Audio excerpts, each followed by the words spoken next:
30 years ago, during the war against the demons, it was the Mvinger family's efforts that led the anti-demon forces to victory, but the cost was heavy. Most of the family was killed, leaving only 2 survivors, 8-year-old Elric Mervinger and his sister.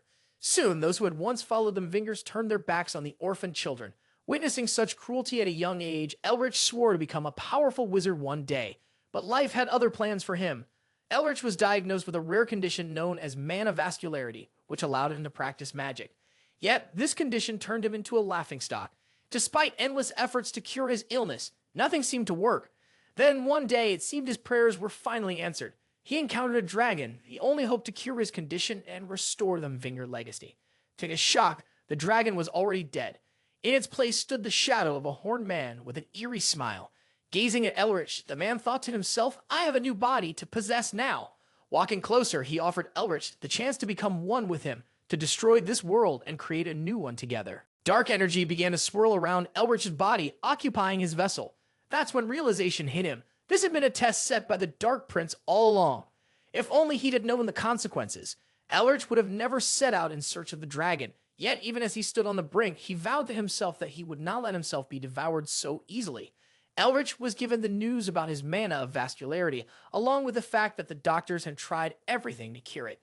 Unfortunately, they had found no solution. This meant he wouldn't be able to use magic for the rest of his life. Later, at Udon Academy, he called his sister Heisa. She seemed worried about his condition and asked what the doctor had said. Even though Elric knew there was no cure, he assured her that he could take care of himself and would be fine soon. Still, Heisa couldn't help but worry. Elric, sensing this, may have an excuse and cut the call. Anxiously, he wondered how he was going to tell her that he might have to come back home soon.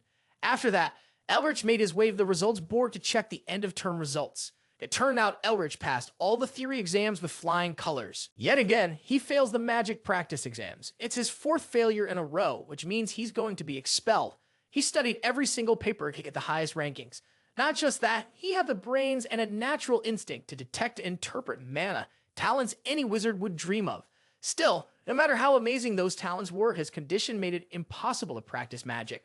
One of Elric's teachers suggested he become a professor instead, but that wouldn't help it restore his family's glory. Elric's grandfather, Ludonving, known as the Wizard of the Stars, was a hero in the war against the demons. He built the very school Elric now attends. Being expelled from it would be as humiliating as bringing disgrace to his family name with his own hands. Just then, he hears 2 freshmen gossiping about him and walks up to them. "Hey!" Elric stops them, threatening to report them to their teaching assistant, Sean. The 2 freshmen quickly leave. Later, Elric reads a book, searching for a cure to his illness. Suddenly, he gets slapped. Turning around, he sees it's Sean, furious at him for using his name to threaten people. Sean Aresta is from the prestigious Nesta family. Since the fall of the Mvingers, the Turium has been run by Hexacle, formed by the top 6 families of the Empire. One of them is the Nesta family. Despite all this, Sean is Elric's only friend, the one who's always been there for him. As they sit together, Sean passes Elric a paper telling him about the Diamond Dragon exploration plan. He suggests Elric join the party since the location of a new type of proto-dragon has been discovered. Hearing this, Elric grabs the paper instantly, unable to believe that the mystical beast, possibly the origin of magic, has been found. His excitement is so clear that Sean starts boasting about how great of a friend he is. But all Elric can think about is that there must be a cure for his illness out there. Still, this isn't a personal project, so the findings would belong to the dean. Suddenly, Elric slams the map on the table and starts laughing like a madman. Sean, a bit confused, watches as Elric points at the map, declaring the den isn't where everyone thinks it is. Loud enough, Elric points at the map and suggests that the den is not there. As Sean hears that, he looks around and realizes that nobody heard, so he advises Elric to stay careful. He doesn't want to be on the wrong foot with the professor since they took part in that. Still, it doesn't change the fact that Elric is right. Sean tells him to keep his mouth shut and act like a gentleman considering the background of the Nesta family. Then, through his magic, Sean draws a circle around the map to further investigate it. Both of them see a fissure where 2 tectonic plates collide and an insane amount of mana flows out. Elric realizes that its worth is around 100,000 years and the criteria seem to resemble that of the Dragon's Den. After that, Elric wonders about the 3 principles of the monastery, to which Sean replies after being a bit hesitant: from high to low, from wide to narrow, from hot to cold. If Elric searches using those rules, he will find a fissure in no time.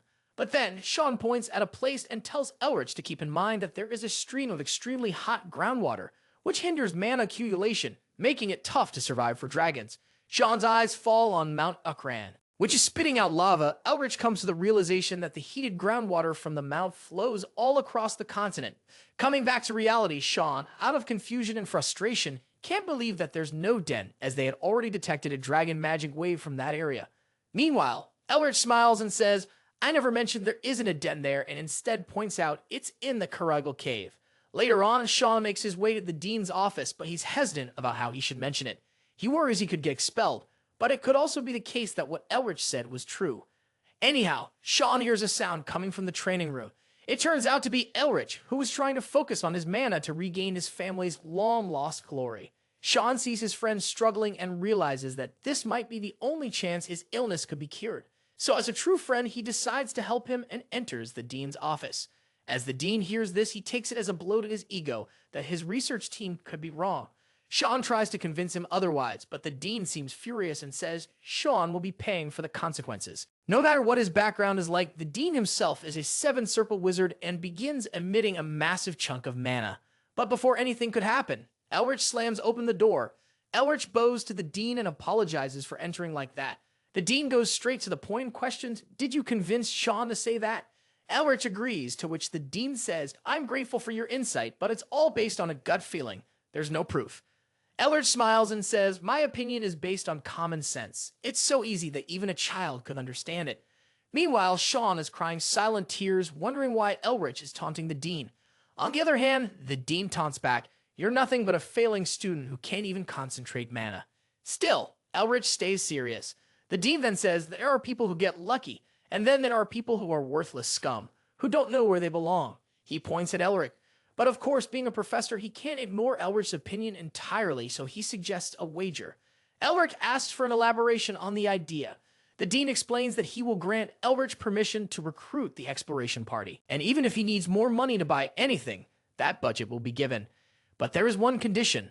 The condition being, if he fails, there is one thing that the dean wants from him, his grandfather's one and only heirloom. Later, as the carriage rolls steadily, Sean loses his temper at Elric for agreeing to the dean's deal. Elric, however, seems completely unbothered, continuing to read his book with a detached palm. Frustrated, Sean snatches the book from his hands and shouts, if we fail to locate the den, you'll lose your family's heirloom, an artifact passed down through generations. That heirloom is none other than the Grand Collar of Wizardry, a relic the dean has had eyes on for years.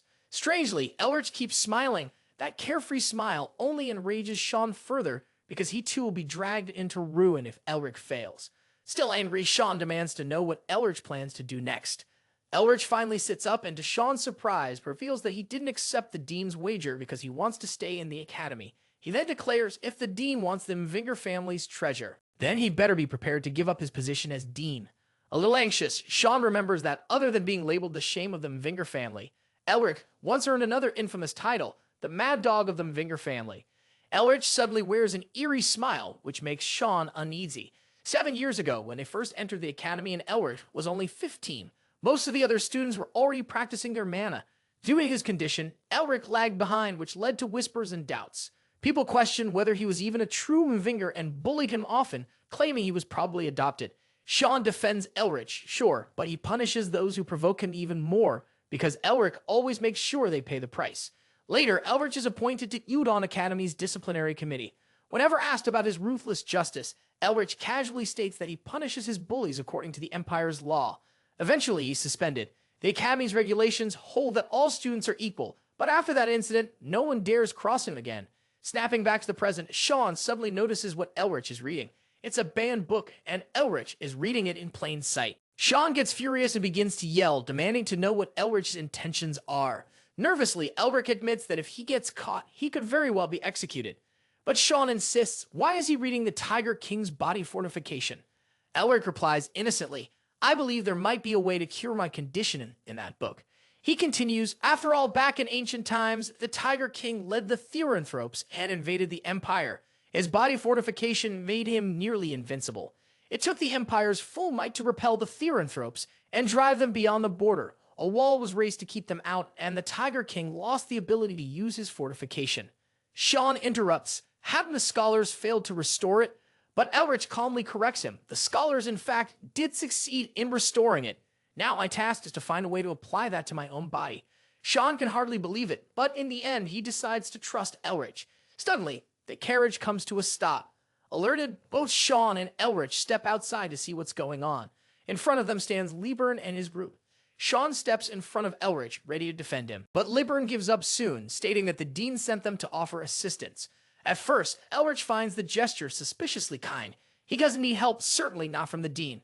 Sean leans toward him and whispers. Some of Liburn's group are concealing their true strength, a move typical of the greedy Dean Veru. But Elric has come prepared. A little while earlier, back at the academy, Veru realizes something that makes his blood run cold. Elric has taken Gina's breath and the sky armor with him. Gina's breath is a devastating item, containing ever-burning sulfur capable of turning anything into ash, and the sky armor, a legendary relic, offers powerful protection against both elemental magic and physical trauma. Veru loses his mind. The idea of handing over 2 4-star items to the mad dog of the Mvinger family is sheer madness. He can't let anyone find out, but a thought crosses his mind. What if Elric really does find the den?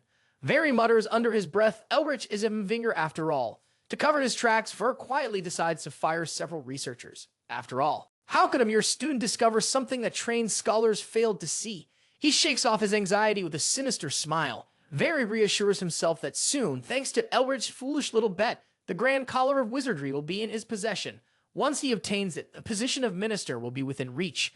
The hunger for power burns clear in Veru's eyes. Elric may have won the bet, but that means nothing if he doesn't survive long enough to return. Elric deciphers the ancient text.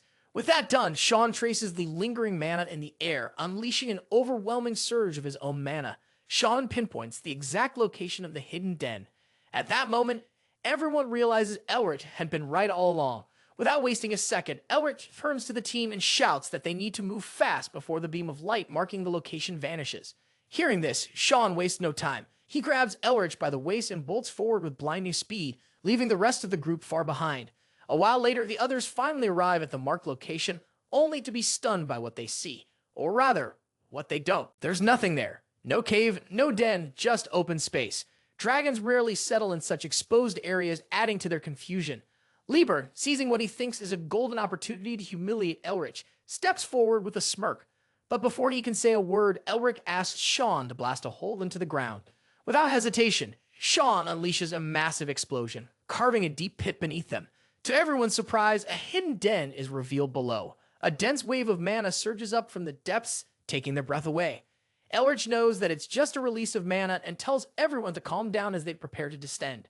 He leads the way and the rest begin to follow. The cave is freezing cold.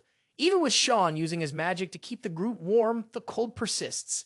As they go deeper, Elric suddenly raises a hand and orders them to stop. Something just gave him the chills, and not from the cold cave. Elsewhere, deeper within the cave, an eerie creature with a single glowing eye, bound in chains and hidden from sight, can't contain its excitement. It senses the newcomer's presence, back at the front of the group. Sean and Elric approach a towering stone door, the true entrance to the dragon's den. The team is eager but debates whether to open it by force or through magic. But Elric quickly halts them, warning, the door is protected by a dragon's enchantment. Touching it recklessly could trigger deadly consequences. Meanwhile, Liburn strays from the group and finds himself next to an ornate gold handle. Out of sheer curiosity, he touches it. Elric notices and screams, "Stop!" But it's already too late. The entire gate begins to shake and rumble violently. A thunderous rumble echoes through the cave. In an instant, Elric realizes that it is a trap. To protect the group from the danger of the den, Sean raises a powerful magic shield for protection. He turns to Elric and urges to decipher the next segment of the text before it's too late. The others are on edge, as no one wants to die in an isolated den, but Elric remains focused. Stay calm, he tells everyone. This isn't just a trap, it's a test. The answer, he believes, is right there, hidden in plain sight. He just has to trust himself, like he always has. Now all he has to do is be quick with decoding the answer. As Sean holds the protective barrier and panic swirls around them, Elric finishes deciphering the inscription. He turns to the group. Hold it together, he urges. If my calculations are correct, I might just lead us all out of this waking nightmare. Holding the gold handle tightly, Elric chants a spell, desperately hoping the nightmare will turn into a daydream. Everyone's lives now depend on him. The gods must have been with him that day because somehow his tricks worked. The rumbling feast and the terrible situation were finally over. Sean, completely exhausted and drenched in sweat, falls to the ground. Seeing him panting, Elric rushes over, but Sean quickly assures him, "I'm fine. Really." Meanwhile, the rest of the group checks on each other, making sure everyone is okay. Even after going through such a life-or-death situation, Sean admits, "Elric, that was impressive." The compliment instantly makes Elric feel a little cocky. Suddenly, without warning, a man is struck by a bolt of magic and collapses to the ground. It's round 2, inside the cave. Reacting quickly, Sean forms a barrier to protect everyone, shouting at Elric to work faster. "Elric, move!" Sean yells, his voice strained. "We can't hold much longer." Elric goes back into action, only to realize something shocking. This isn't just any spell work. This is the origin of magic itself. Elric mutters in disbelief, the legendary dragon tome magic. With urgency, Elric sprints toward the gate as Sean screams, "I can't hold on much longer." Just in time, Elric throws the sky armor at the gate, stunning everyone. How on earth did this so-called failure get his hands on a 4-star item? Someone whispers in awe. Elric silently prays that it works, and miraculously it does. The trap is broken. Panting, Elric sits back and realizes that his favorite robe has been completely destroyed. "Not my robe," he groans, looking down at the shredded fabric. Just then, the gate rumbles and swings open, a bright light pouring through. "Everyone move!" Elric calls out to the team, urging them all to make their way inside. Inside, they are met with a breathtaking sight, treasure beyond anything any of them could have imagined. The team stands in awe, their eyes wide with wonder. Among the loot, Elric finds well-preserved parchments that astonish him further. One of them praises Elric's work and refers to him as the captain. First then, Sean comes up behind him, grabs him playfully, and praises his sharp thinking. Elric explains that he's always excelled and been great in theory. He had approached the situation like a test, laying out the structural formula of the spell before combining it with elemental magic. Suddenly, a strange realization hits Elric. Something about all of this feels familiar, as though someone had once told him this very thing. Sean notices the distant look in Elric's eyes and asks about it, but Elric brushes it off. Sean then reassures him, "No one will ever dare to disrespect you or your family again." Still, Sean admits that something feels a little off, but decides to ignore it for now. Meanwhile, elsewhere in the chamber, Liber receives orders from a magical globe. He must eliminate Elric. Almost simultaneously, a figure grabs Elric, also addressing him as captain, and drags him away to see a lab. Sean laughs and jokes. Elric's a big boy now, being called captain and all. Soon after, Liber approaches Sean and traps him with a claim. There's a dragon's corpse hidden behind the hills of treasure. With excitement and curiosity, Sean follows, assuming Elric will join them later. At the far end of the treasure room, they find what appears to be the remains of an ancient dragon, seemingly over 4,000 years old. Meanwhile, the group that pulled Elric aside restrains him. Elric blames himself for letting his guard down. One of them coldly remarks, "You have no other choice." The others remain engrossed to the glittering treasure around them. Back with Sean, he suddenly notices the dragon's body shifting slightly, a strange sign. At the same moment, Elric tries to call out, but finds himself silenced. Filled with regret, Elric reflects on the effort it took to get here and how he trusted the wrong people. Just as the tension peaks, Sean's voice rings out through the chamber. "Get out of the way." What happens next is beyond belief. The dragon, thought to be lifeless, is now pursuing Sean and Luren, its awakening flooding the chamber with dazzling light. Elric stands frozen, trouble after trouble unfolding before his eyes. He never expected events to turn out this way.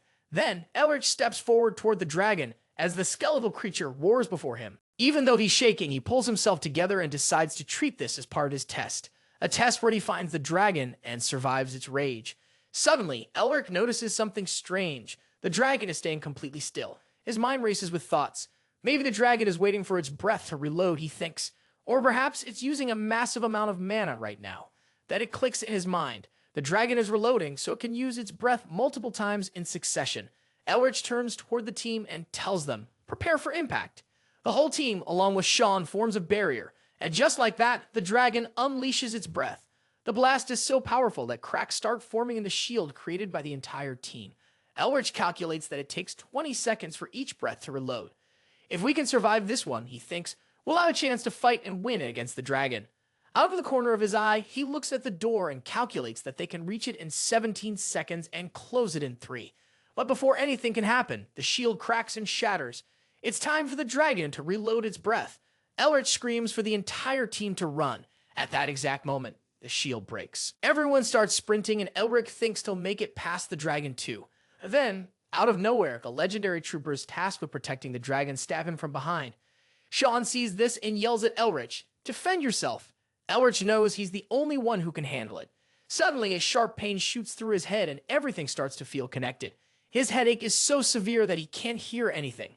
A trooper comes in for a strike, but Elric dodges it swiftly. That's when he realizes this isn't a delusion. He knows exactly how the troopers will move and attack. He starts connecting the dots and realizes that following a trail of orbs will keep him safe. But he has to stay alert because it could still be a trap. Taking the risk, he screams for everyone to follow him. They rush behind Sean and Elric. As they're running, Elric and Sean dodge attacks and protect the team. They're almost at the gates when Liburn, quite literally, the headache painkillers were invented for, loses control and tumbles to the ground. He begs Elric, "Save me." Elric knows the situation is totally screwed, but he can't just leave him there to die. Of course, his morale didn't let Liburn rot all alone in there, so Elric grabbed Liburn's hand and pulled him out with him. The troopers were trapped inside. Even if the gate was open, they couldn't make it out. On the other hand, Sean was really mad at Elric for not prioritizing himself and for putting himself at risk to save Liburn. Nervously, Elric chuckled. "It wasn't my fault," he said. Meanwhile, the troopers were trying to make their way out, but they couldn't. It put Elric into deep thought. Someone must have damaged and manipulated the dragon spell, and there was surely a good chance that someone had gotten there before they did. Suddenly, Elric saw something. He couldn't believe what he was seeing. Then the troopers broke through the barrier and were now coming to attack them. Everyone tried running, but all the directions were blocked. Being Mr. Smarty Pants, Elric decided to go back inside. He knew what to do. Sean thought Elric had gone crazy and tried to stop him, but Elric smiled and said, "I'll catch up in a while." Then the door thudded and shut behind him. Sean began banging on the door, trying desperately to get Elric to open it, but it was no use. Sean shook at the thought of Elric being all alone inside. 7 years ago, after Elric's suspension period ended, Sean approached him to be friends, but Elric told him to go away, leaving Sean shocked. Every time Sean tried to befriend him, Elric would simply tell him to go away. One day during a lesson, the entire class was being tested, and the professor told them to run. Sean covered almost half the distance quickly and realized he should have taken Elric with him. Suddenly, Sean tripped and nearly fell off a cliff, barely holding on. The bullies of the class approached Sean, and instead of helping him, they began to bully him. Sean realized he couldn't hold on much longer, but he couldn't use magic either, or he'd fail the test and wouldn't be able to show his father his face. When all hope seemed lost, someone grabbed him. It was Elric. He pulled Sean up and saved his life. Sean told him to go ahead and leave him there, but Elric reminded him that he once asked to be friends. Sean was about to thank him, but Elric simply told him to grab a few artifacts from his house as thanks. Returning to the present, Sean is panicking. He promises Elric he will stay put while he brings his father and the elders of his family to save him. Elric appreciates the effort, but he knows he's not dying there. He runs in the direction of the dragon because he knows exactly what he's about to find. Once Elric gets what he's been looking for, he is now armored. Thinking to himself, he reflects that quid pro quo is what life is all about. Finally, he takes out one of the gadgets he's been carrying for the hospitality of the troopers. Elric pulls out the artifact, which is usually activated by mana, but due to his condition, he can't use it. Still, he releases it. Even as his eyes begin to bleed, he decides to use his life energy instead to activate it. Convinced that this is all part of the dragon's test, he knows that the dragon is the one holding the answers. He looks toward the spear lodged deep inside the dragon's body. He believes that the spear holds the answers, and if his answer is wrong, he's doomed. Even though it's a 50-50 situation, he doesn't back down. Even as all the troopers rush toward him, with a proudest smile on his face, he acknowledges that Mvingers never back down. As soon as he pulls out the spear, everything begins to rumble. The answer he was expecting turns out to be just a hoax. He doesn't know what lies ahead. All he sees is a man with horns. Realizing the gravity of the situation, he knows he's doomed for sure. The man with the horns looks at him, and Elric feels chills running down his spine. The strange man begins to approach him, while the dragon roars in fury and horror. The battle rages between the dragon and the man with horns as Elric stands frozen, just watching the scene unfold. The amount of mana being released by the strange man is as powerful as that of an 8-circle wizard, or perhaps even stronger. It takes just one slash for the man with horns to end the life of the dragon right then and there. Elric can't believe his eyes. It was that strange man who ended the dragon. Now the man begins to approach him again. As he looks at Elric, he thinks to himself that he has found a new body to possess, one that will allow him to escape the prison he's been confined to for ages. The man with horns tries to lure Elric into becoming one with him, promising to burn this world and build a new one. It isn't a choice, it's more of an order. The man with horns is none other than Mephistopheles, the legendary Dark Prince. 1,000 years ago, the humans managed to confine him, but things have finally changed, and now he has found the perfect vessel to possess. The dark energy begins to pour into Elric's body. He thinks to himself that if he had known this wasn't a dragon's test, but rather the devil's trap, he never would have come here. He's about to give up and fall to his knees when the Dark Prince laughs, observing how Sheik's magic is actually making Elric even stronger. On the other hand, Elric can't stop feeling guilty. His whole family gave their lives to drive out the demons during the war, and that sacrifice took everything away from him and his sister. They were left alone in this cruel world. Even the person they trusted the most turned their back on the poor kids and left them deserted. All Elric ever wanted was to get rid of his illness and bring glory back to his family's name, to make all the betrayers regret the actions they took. Poor Elric is about to give up when suddenly he realizes he hasn't even started yet. He has to fight back because a true Mvinger doesn't get dragged into evil like this. With that resolve, he begins to fight the evil with all of his might and will, hoping that his voice will reach his descendants someday in the future. He throws out the spirit of the Dark Prince from his body, leaving even Mephistopheles in shock at the amount of power he felt coming from Elric. Elric Mervinger stands tall, mana radiating from him, so much so that for the first time, the Dark Prince feels fear in the presence of a human. Elric raises his hand, aiming to engulf the first cup of evil, as it was intended by fate. Suddenly, he finds himself in a place that looks nothing like the den he was trapped in. He has no idea where he is, and he looks at his hands, trying to figure out where he could be. Elric's eyes fall on a man standing at the edge of a cliff. He wonders who that could be, though the man looks strangely familiar. The man, cloaked in shadow, turns and speaks. We were a group of scholars seeking to discover the limits of wizardry. In Elric's mind, he realizes that this is the voice that has been echoing in his head constantly. The man continues, some of us desired more power than we could handle. Power so immense that we were willing to be absorbed by demons, doing nothing but bringing harm to the world. When we realized the error of our ways, we had to repent. So we created a family. The sole purpose of this family was to eradicate evil from the world. But no matter what we did, we could never truly stop evil from spreading, because evil will never leave the world. Then the man in the cloak moves his hands, and Elric screams for him to watch out. Suddenly, Elric opens his eyes in a hospital and sees Sean looking out the window crying. Sean is pissed. Of all the times for Elric to wake up, it had to be when he was crying and sobbing like a dramatic lady. It's okay to cry, Elric assures him. Sean glares. I went back and returned with the rescue squad to save my dumb friend. Elric rubs his head. I am the head of a distinguished family. Calling me dumb is inappropriate. Sean calls him dumb again. Don't do anything stupid again. Then Sean tells him, stand up for a moment. When Elric does, he realizes he's gotten taller. Look at the mirror, Sean says. When Elric sees himself, he wonders what happened, and when he changed so drastically. With concern, Sean asks, what happened back in the den? What happened to the dragon? Playfully, Elric looks at him. I can't tell you at the moment. Sean feels offended. It sucks to have a best friend who keeps secrets. After that, Elric asks Sean about the den. My family is protecting it, Sean says, keeping everyone out since it now belongs to the den's finder. Elric, it's the law. The one who discovers a dragon's den becomes its rightful owner. Sean sighed and proudly said, if only you knew what I had to go through to keep the Turium and the Academy away from the den.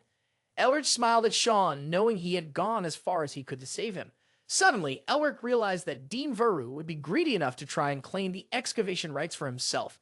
Strangely, Elric smiled, remembering how Veru had once tried to kill him. Sean noticed the change in Elric's expression and realized that Elric was planning something bad. Elric turned to him and asked, Sean, I need a favor.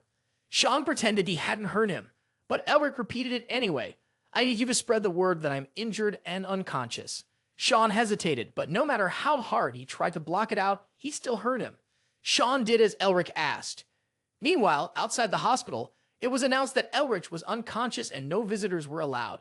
Everyone eager for excavation rights tried to force their way inside, but the Nesta family quickly shut down the hospital, leaving everyone waiting. On the other hand, the spokesperson for the Nesta family, Carl Dunas, stepped into Elric's room, but soon left. As he exits, Elric turns and says to someone, when is he going to start talking and stop staring at him? He calls that person Mephisto. It is none other than the Dark Prince himself who takes serious offense at being called that. So Elric suggests another name, but the Dark Prince doesn't like that either. Elric holds his chest as he realizes he knew all along that the dragon heart is the source of the absolute power of the proto-dragons. He wonders if that was the moment when the dragon heart entered him. But something feels different. He remembers the Dark Prince tried to use his body as a vessel, so he turns to the Dark Prince for answers. In the prehistoric age, when the rule was in the hands of the gods, there were 4 servants to the Dark Lord. Finest, a prince of demise, Insanium, a prince of insanity, Foraces, a prince of fornication, and lastly, Picadum Original, a prince of original sin, known as Mephistopheles. He was the greatest Dark Prince who was now bothering Elric just to be called by the right name. Coming back to them, the Dark Prince is acting like an angry girlfriend. But Elric doesn't seem to care much. Elric wonders whether all demons are that stupid, or if the Dark Prince just has hearing issues. The Dark Prince gets angry, having waited 1,000 years only to have his mana stolen by a human. The same Dark Prince who once had plans to have the entire world at his feet. But he did not know what destiny had in store for him. Shai, the king of dragons, was the only one who got in the way of the Dark Prince and planned to keep him buried with him for eternity. Since then, the Dark Prince has done nothing but wait, an entire 1,000 years. Then one day, Elric came exploring the den. The very human he wanted to possess had also passed all the tests laid by him. He was inches away from getting what he wanted, but all his efforts went in vain. All he's left with now is just a glimpse of his dark powers. Quite literally, he can't understand what kind of magic Elric used that enabled him to absorb all his mana.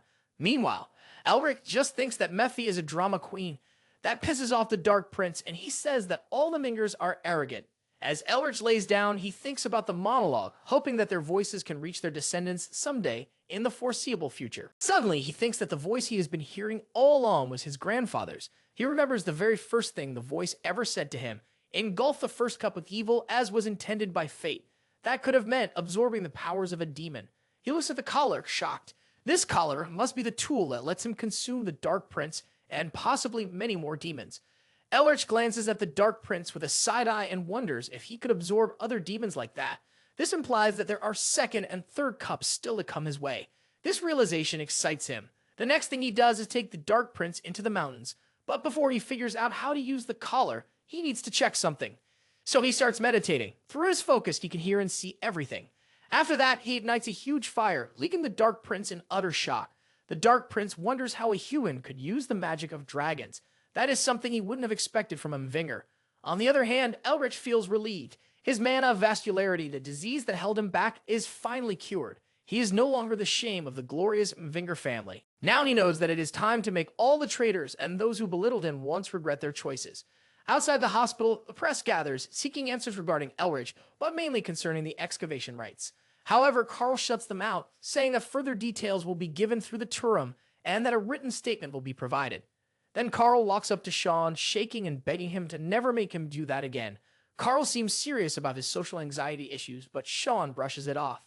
Then Carl reminds Sean that if people find out he's been handling things like this, the royal family and the Turium will be very mad at him. Sean assures him that Elric has a plan, all he has to do is have faith in him.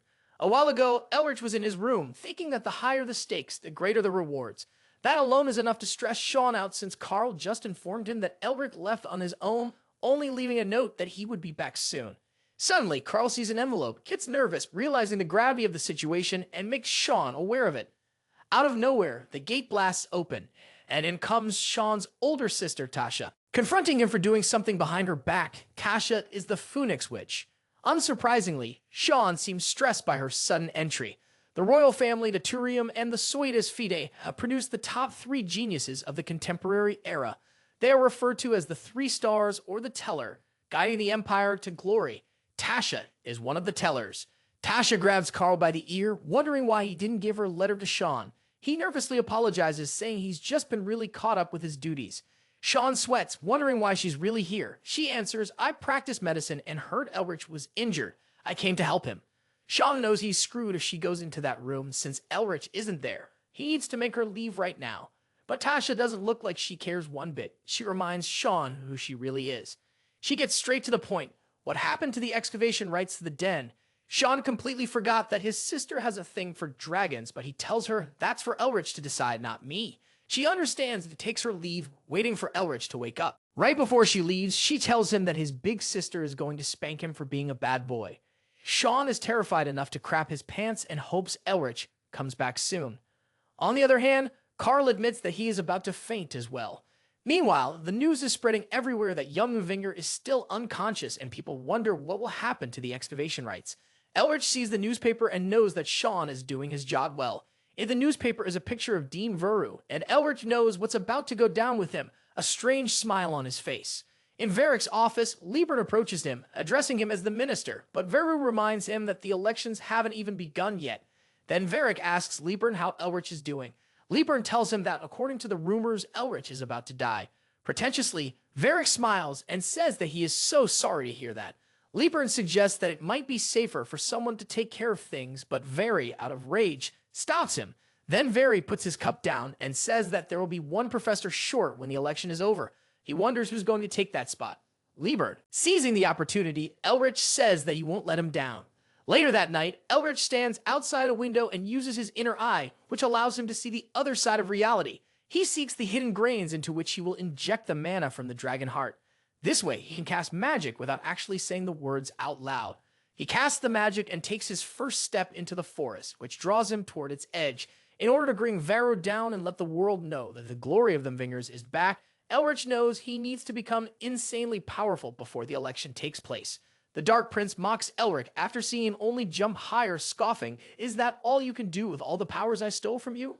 But Elric takes that insult as motivation to become faster and stronger. As Elric closes his eyes, the Dark Prince grows irritated, unable to accept such a gesture of disregard. To him, closing one's eyes while in his presence is disrespectful. Still, Elric doesn't care what he says. He remembers something called incantation in dragon tongue magic. First, he forms the image of the magic in his mind.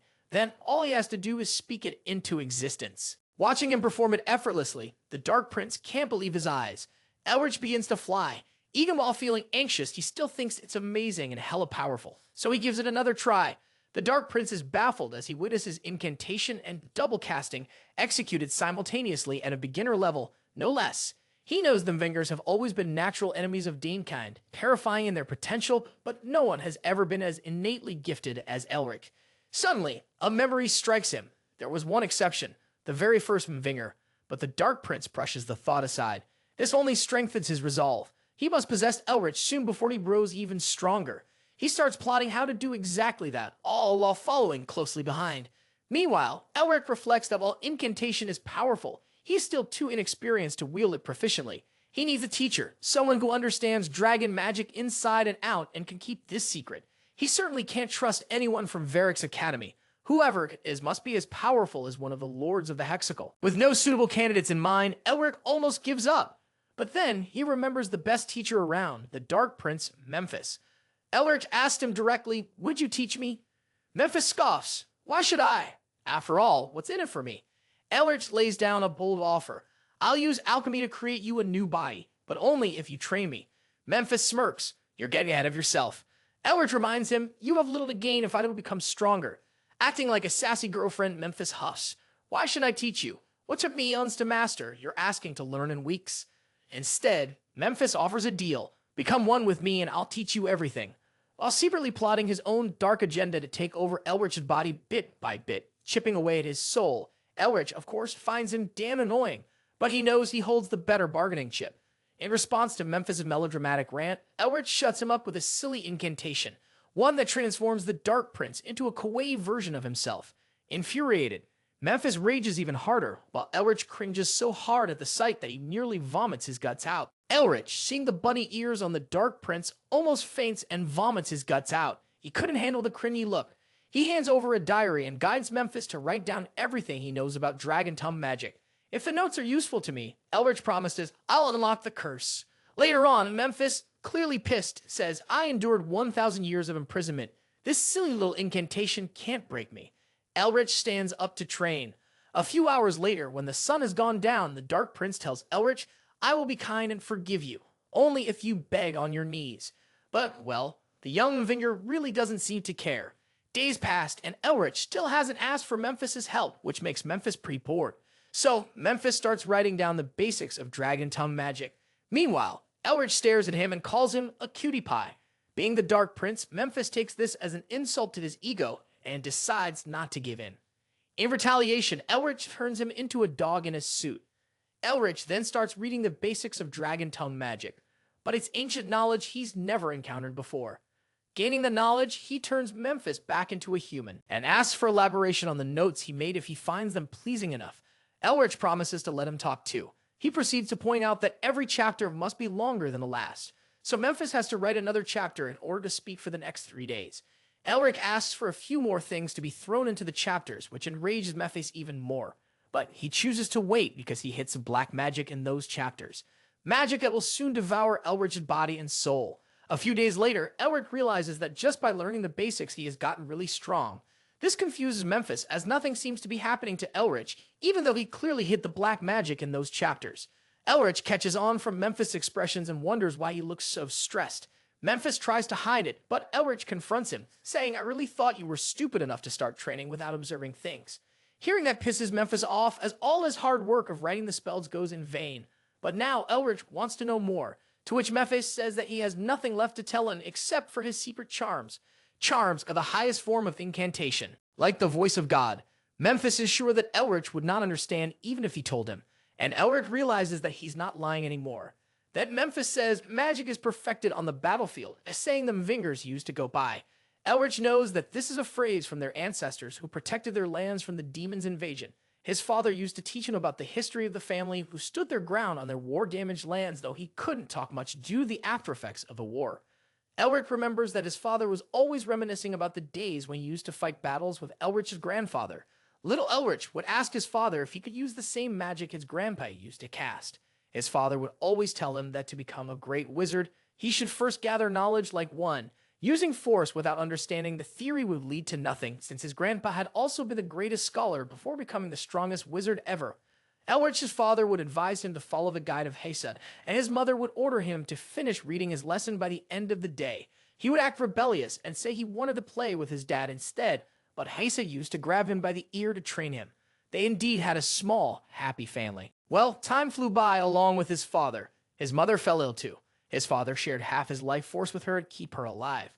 He tried taking the blame on himself, but Elric's mother told her husband that she loved sharing every moment with him and their children. But now, Elric's father couldn't share his life force any longer. They were both on their deathbeds. Both little kids were weeping.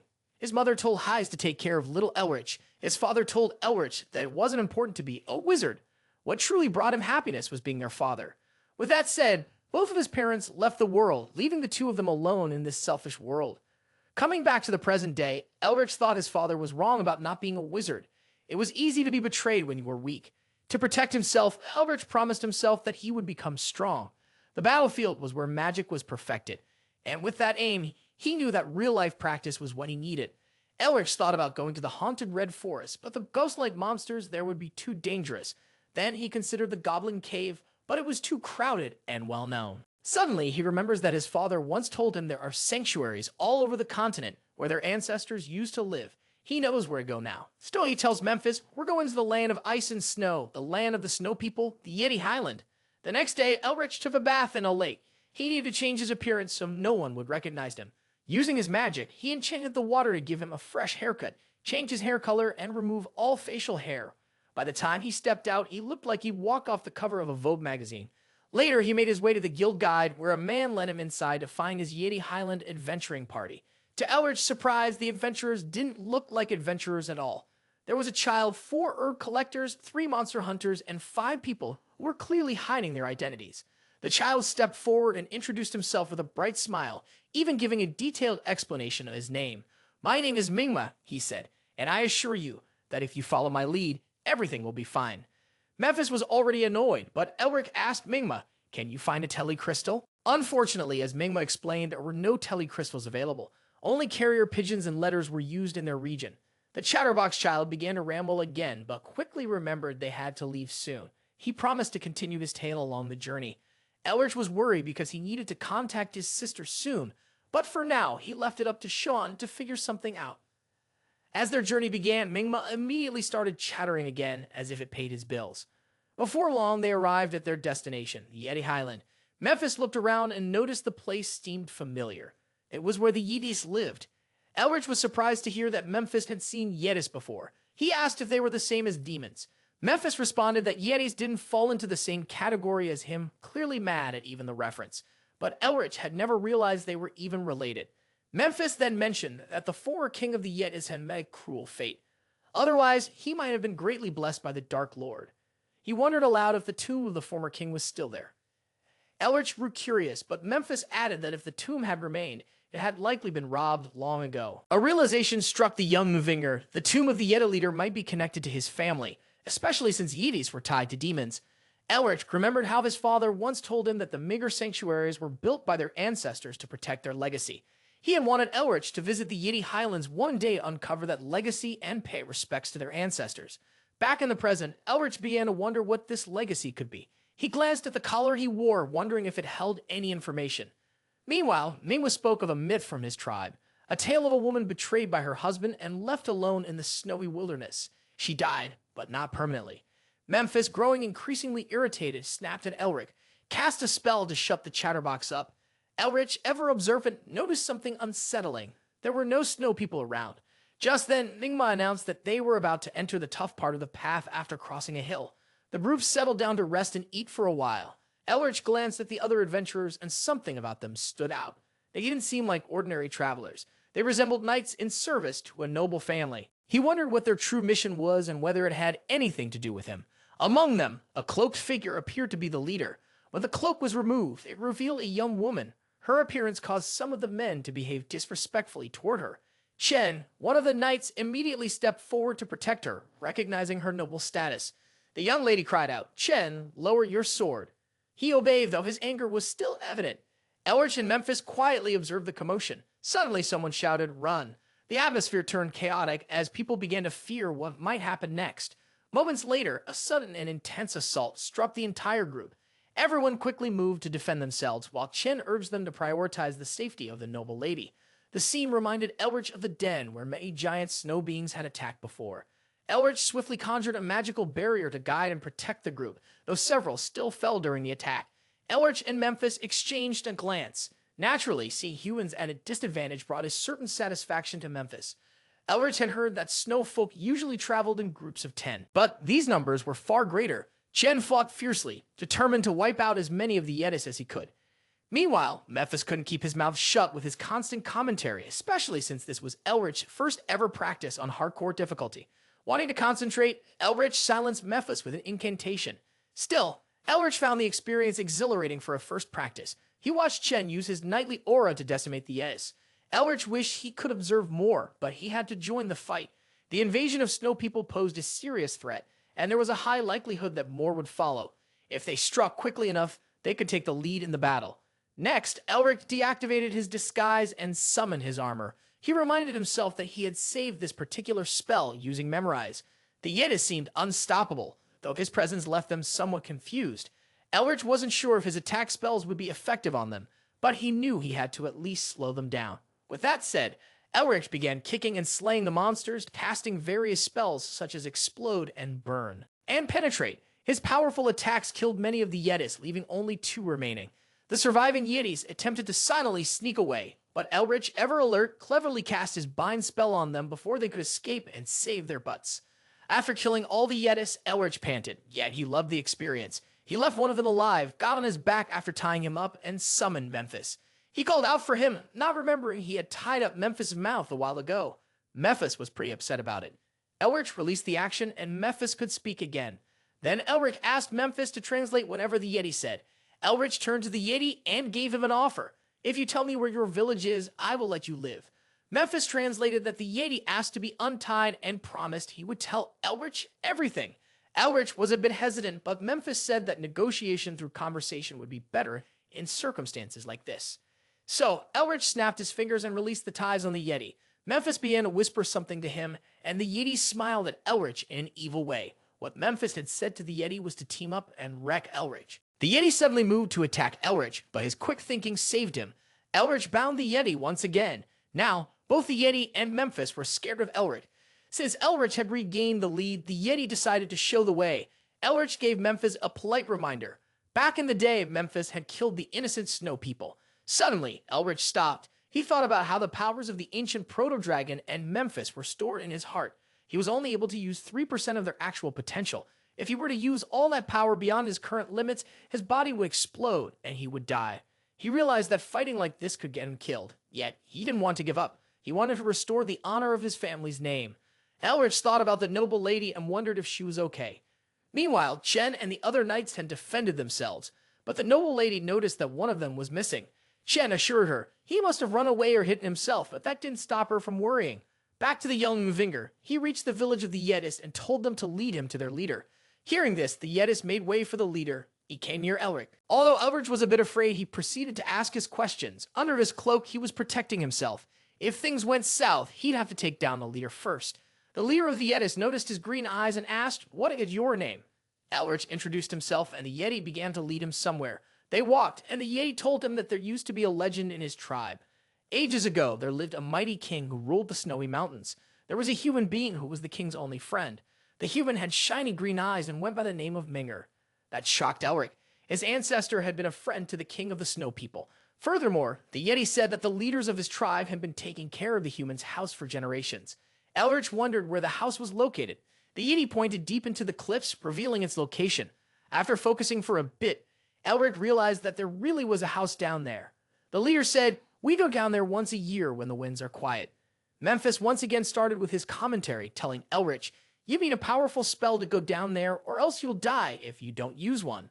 But Elric, knowing he could die from the winds too, Elric still surprised Memphis and jumped down the cliff with a smile on his face. As soon as Elric jumped, Memphis thought he was a lunatic, but followed him, certain that Elric was going to die. Elric noticed that the winds were way stronger than he expected.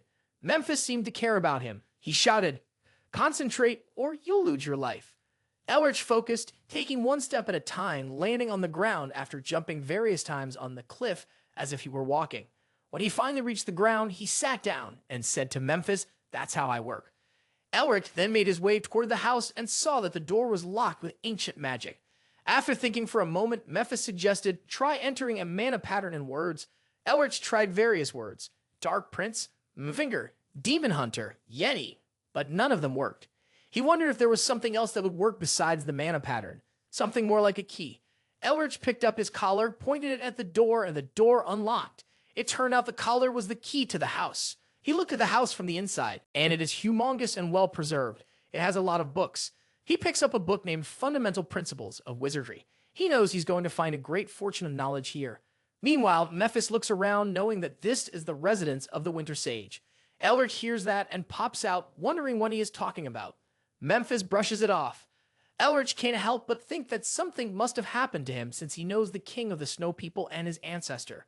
Then he looks at a book titled The History of Mvingers. Elric flips open the book and begins reading. Destroying evil in its path is the sole duty of their family, he reads.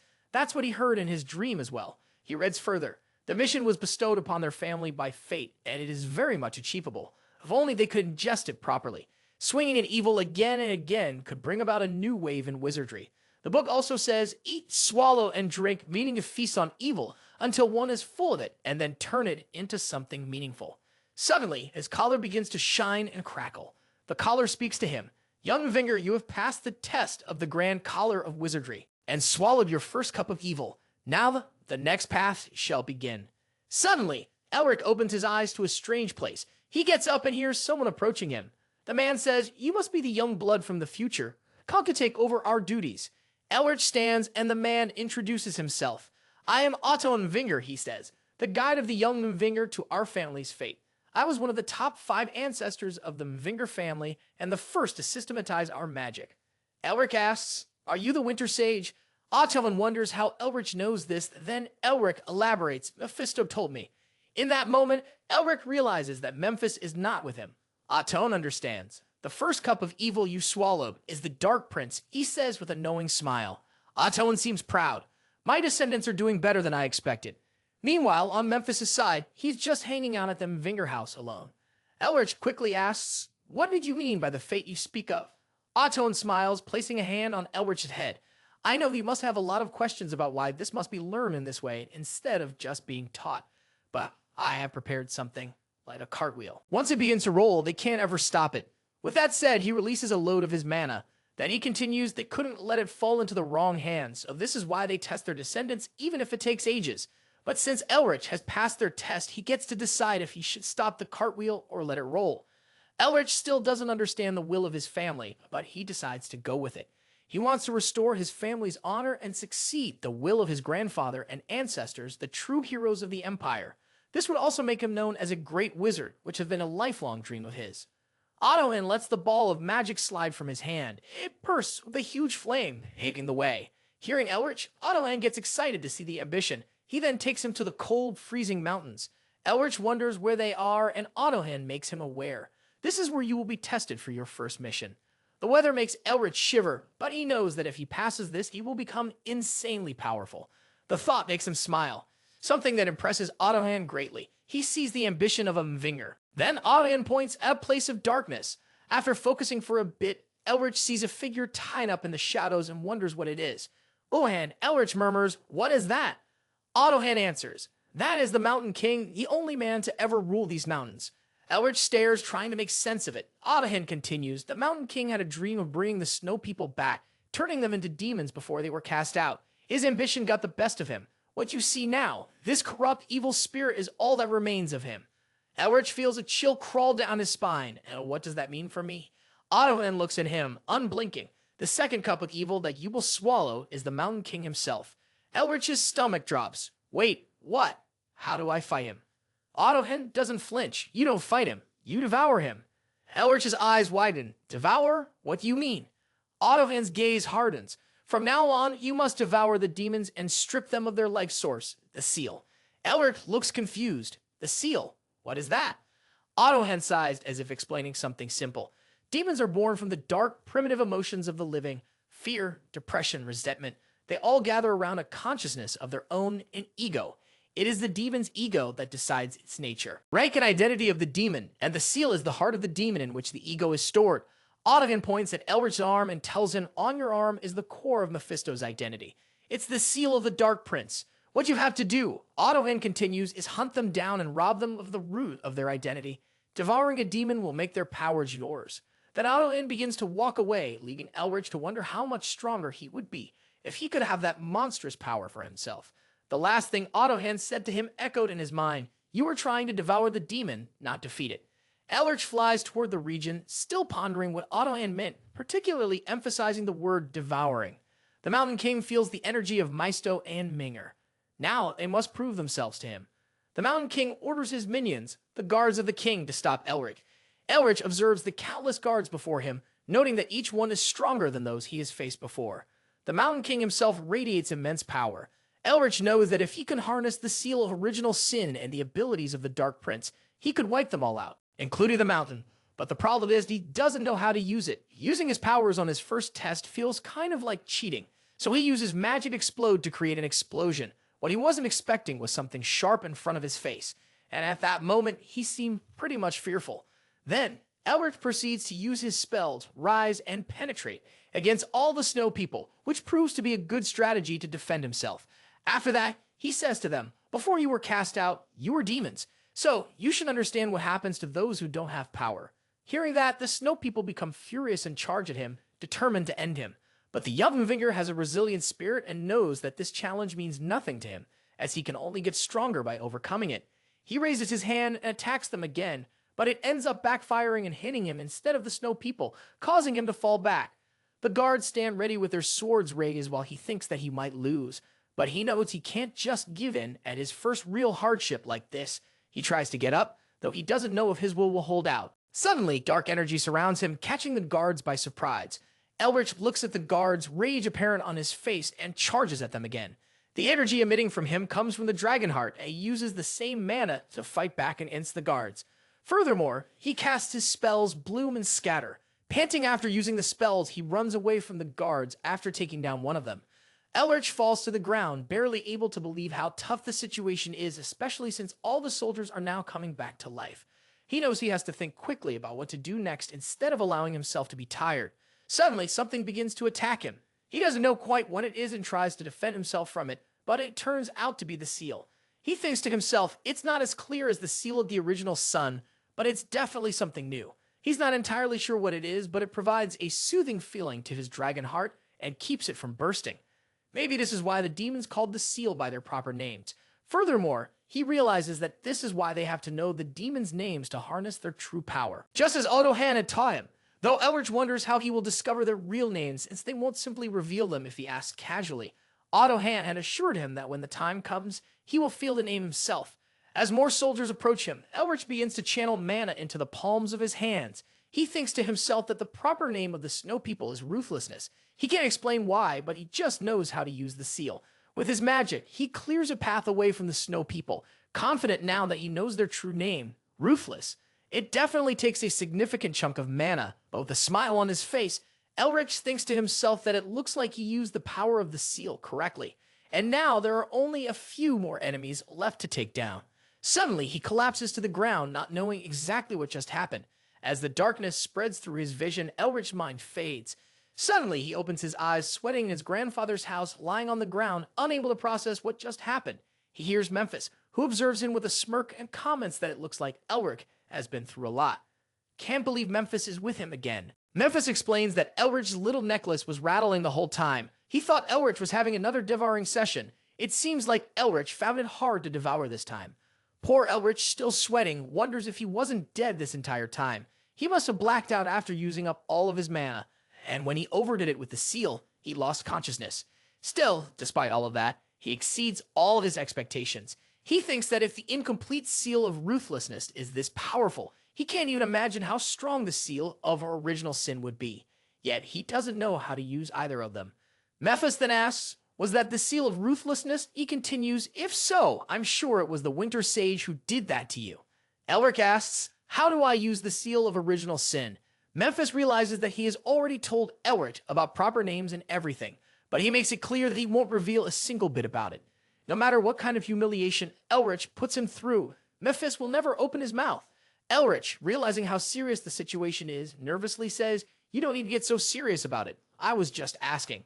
However, Elric already saw that response coming. After all, seal means everything to a demon, and asking about it is like asking to have everything taken away from him. So, for now, Elric has to give up. Although Elric knows that the seal of original sin is the seal of the Dark Prince, he thinks that if using the seal of ruthlessness was enough to knock him out, then he won't be able to use the seal of original sin anyway. Elric then asks Mephis if he knows the Mountain King. Mephis admits that he does, but asks, why do you want to know? Elric explains, I've been told this is the Mountain King's grave, and I have to defeat him here. This greatly surprises Mephis. He'd have Ottohen was mad, but he never thought he would be insane enough to send Elric against someone as powerful as the Mountain King. Elric smiles and asks, do you have any ideas? Mephis immediately shakes his head in refusal. Elric tries to convince him, the Mountain King isn't even a demon anymore, so it should be fine to tell me. That infuriates Mephis, who screams, you really expect me to tell you the biggest secret of our kind? It could be our greatest weakness. Elric puts up an offer, 3 days without the spell of cuteness. Mephis refuses. So Elric sweetens the deal, 5 days without the spell of cuteness. Now that sounds appealing to Memphis, and he agrees, referring to himself as the benevolent prince. Elric laughs, realizing it only took 5 days to convince him. Now, Memphis gets serious. The way you are now, he says, you won't even be able to approach the Mountain King, let alone pass his ancestors' test. Still grinning, Memphis adds, but there is a way you can take.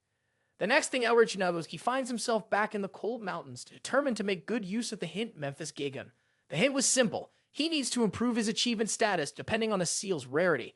The ranks go as follows: normal, great, prestigious, original, or mythical. Each of these ranks requires a certain level of achievement, which determines his proficiency with the seal. Memphis also told him that the seal of ruthlessness is prestigious, which is relatively high. At the moment, Elric's achievement status is 1 star at most, while the Mountain King's seal is 10 stars. So, Elric needs to raise his achievement to 10 stars or become an original rank. Elric can't believe that he's only at 1 star, but he is motivated to show everyone the grit of a Mvinger. He doesn't care if he has to do it 100 or 1,000 times. He will devour all of them. Now, Elric finds himself in the cold mountains again. Facing the Mountain King once more, he knows that battling all the soldiers only raised his achievement status to 2 stars. This means he will have to battle the Mountain King directly to raise his stars further. He sees the black cloud of dark energy, which at first he thought was just the shadow of the Mountain King. He wonders how powerful the Mountain King must be to still be this strong even after death. He questions whether Odin actually wants him dead, considering the task he's been given. Nonetheless, Elric is still motivated to devour the Mountain King.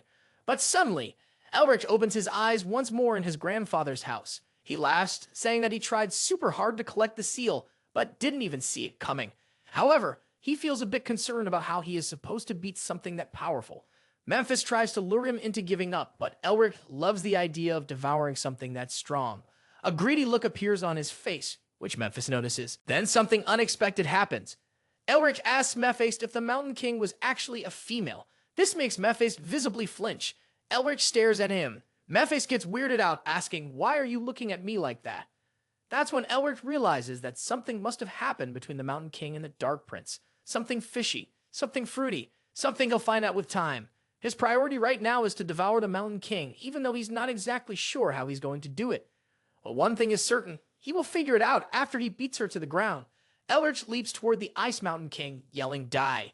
The Ice Mountain King uses her ice spell on Elric. Elric feels the pain in his body and head.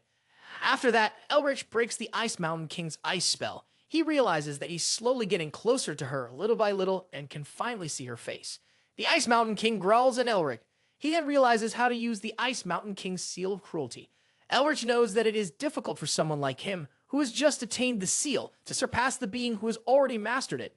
He thinks with determination, "I will surpass it." The Ice Mountain King growls again at Elric. He presses his palm against the Ice Mountain King's palm. Elric mutters, "I will surpass you, even if I have to steal everything from you." The Ice Mountain King throws Elric away with her ice spell, and Elric falls to the ground. Autohan watches the scene. He thinks it would not be strange for Elric's ego if he keeps dying like this. He notices that Elric is still smiling and realizes that Elric not only has innate talent, but also an unsubmitting will and an endless desire to improve himself. Seeing Elric cut the Ice Mountain King's arm, Autohan understands that Elric is someone who would never appear even in their family. He believes that Elric is a lunatic. Elric chuckles. "I've reached the 3 to 5 star level." In an instant, the Ice Mountain King attacks Elric. Elric tries to defend himself. The Ice Mountain King doesn't even give me time to breathe. He uses his powers to protect himself from her spell. Feeling his powers weaken against her, Elric curses, "Is this my limit?" He realizes that just stealing is not enough to defeat the Ice Mountain King, and he must become her. Elric's tattooed hand glows and he feels his body weakening. He wonders if he has died again. After that, Elric glances into the memories of the Ice Mountain King. He sees Mado coming towards the Ice Mountain King and asking her to prove that she is worthy enough to be part of their race. Seeing this, Elric wonders what in the world is happening. Elric watches the past of the Ice Mountain King. He learns that their demon god, their queen, the leader of the Highlands, had delivered them an oracle. Elric sees that the Ice Mountain King was born as the ruler who would come to govern the Ice Mountain, but she could not be satisfied with just the Ice Mountain. Even though she was the first in the history of the Ice Mountain to unite the tribes, the Ice Mountain King decided to reclaim their former glory. She declared that since they had once been part of the almighty demon race, they would once again return to their rightful place. Elric sees in the memories of the Ice Mountain King that beyond the ordinary Ice Mountain, they made countless humans and demons kneel before them. And at last, they once again became part of the demon race. Even further, the Ice Mountain King tried to become a demon king, but the wall of the almighty demon king Mephistopheles was too high. The Ice Mountain King had no choice but to taste the bitterness of defeat.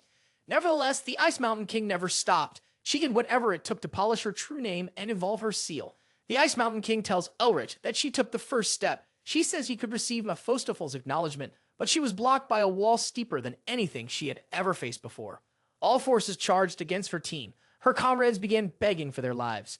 The Ice Mountain King yelled at them, reminding them that they were members of the proud demon race and that there was nothing they could not accomplish. She tells Elric that she saw Mvinger attacking them relentlessly. That was how they lost the war against the humans led by Odhan and were driven back to the Ice Mountain. The Ice Mountain King had shouted at Odhan, asking why humans who already had everything could not allow creatures like them to have even a small part of it. Sobbing, the Ice Mountain King looks at Elric and slowly stands. Elric watches her with sorrow, then cups his chin and says, "Fight her despair." She endured countless hardships to reclaim the glory of her race. He tells her that he appreciates her, recognizing that it is a great and noble duty. In the past, after that battle, Ogden settled in the Ice Mountain to keep watch over her. For countless battles, the two came to respect each other and spent a long time together. However, the Ice Mountain King, unable to free herself completely from her ambitions, eventually became a monster and met her end at Oten's hands. In the present, the Ice Mountain King tells Elric, "You must be the descendant Edan once spoke about." Smiling at Elric, she says, "Seeing how you erased a portion of my mania and even severed my arm, It seems Autohand's boasts were not mistaken. Elric immediately apologizes, expressing regret for her lost arm. The Ice Mountain King chuckles and tells him, even though I ended up like this, unable to abandon my ambitions, I am still a king. I am a warrior who once led my race. I do not need pity from my enemy. Hearing this, Elric is sort of shocked. The Ice Mountain King continues, it seems the time has finally come to end this long battle. She says it is time for her to apologize to her people and honor their sacrifices. She admits that she regrets ever desiring to be part of the demon race, realizing now that simply being happy with those she loved would have been enough. Watching her, Elric realizes that the Ice Mountain King is being consumed by demonic energy. He wonders what he should do. As he sees her awaken her powers, he reminds himself that his opponent is the Ice Mountain King, the ruler who united the vast Ice Mountain, the greatest warrior of the Yeddist, and an enemy he must overcome. Elric knows he must use his full strength to defeat her, both out of necessity and as a sign of respect. Resolute, Elric decides to show her the greatness she had built. They lock eyes, gritting their teeth. The rage in their glowing eyes burns brighter than ever. The next second, they engage in battle, unleashing their powers. The Ice Mountain King attacks Elric with her axe. He grits his teeth, knowing he has to become him. They continue to fight. Elric begins to feel strange as he finds himself enjoying it. Even though this is clearly a battle with his life on the line, he attacks the Ice Mountain King with full rage. He wondered why the feeling was strangely enjoyable. He realized he could sense the happy days the Ice Mountain King had once shared with Autohand. The Ice Mountain King pushed Elric back, but he blocked the strike. Both leaped, landing face to face once again. At their limits, they prepared for the decisive move, knowing the battle would be settled in that very moment. Using the secret technique that had once made countless races yield the icebreaker, the Ice Mountain King locked eyes with Elric as they pressed their palms together. The ice began to crack, and Elric delivered the finishing blow. The Ice Mountain King gave a small chuckle and thanked Elric. Looking down, Elric's eyes widened when he saw tears on her face. Then she smiled and began to fade into a radiant light. When her form had vanished completely, Elric noticed flowers blooming where she had once stood. He wished for her soul to rest in peace and realized that his first assignment had come to an end. Ohen clapped for Elric, praising him for having truly overcome the Ice Mountain King. Elric asked, is the first assignment always this difficult from the very start? Autohen replies that anything goes in their family. He says to Elric that he cannot call himself a Mvinger if he cannot overcome something like this. Elric sighs and realizes that this is why Sean calls Mvingers egotistical. Ohen walks towards Elric and admits that he is still surprised. He tells Elric that even if he has talent, he thought it would take him at least 1 to 3 years. Autoven says to Elric that he never imagined that a person like him, who has only learned magic for a few years, managed to defeat the Ice Mountain King. Elric corrects Autohan, saying that it has only been a month since he started learning magic. He counts on his fingers and states that since he has spent a month here, it has been 2 months now. Autohen laughs and tells Elric that he is bad at joking. Elric looks at him with a stern expression. Autohen asks, is it really not some egotistical envying or a joke? Elric sighs and Autohen laughs again. He hugs Elric, saying, you sure have an eye for people. Elric tries to quote what Autohen had just said earlier. Ohen curses at Elric while laughing, hugging him even more tightly. Elric winces in pain as Autohand's beard scratches him. After that, Autohen then wonders what the final moments of the Ice Mountain King were like. Elric replies she was smiling. Hearing that, Owen feels relieved.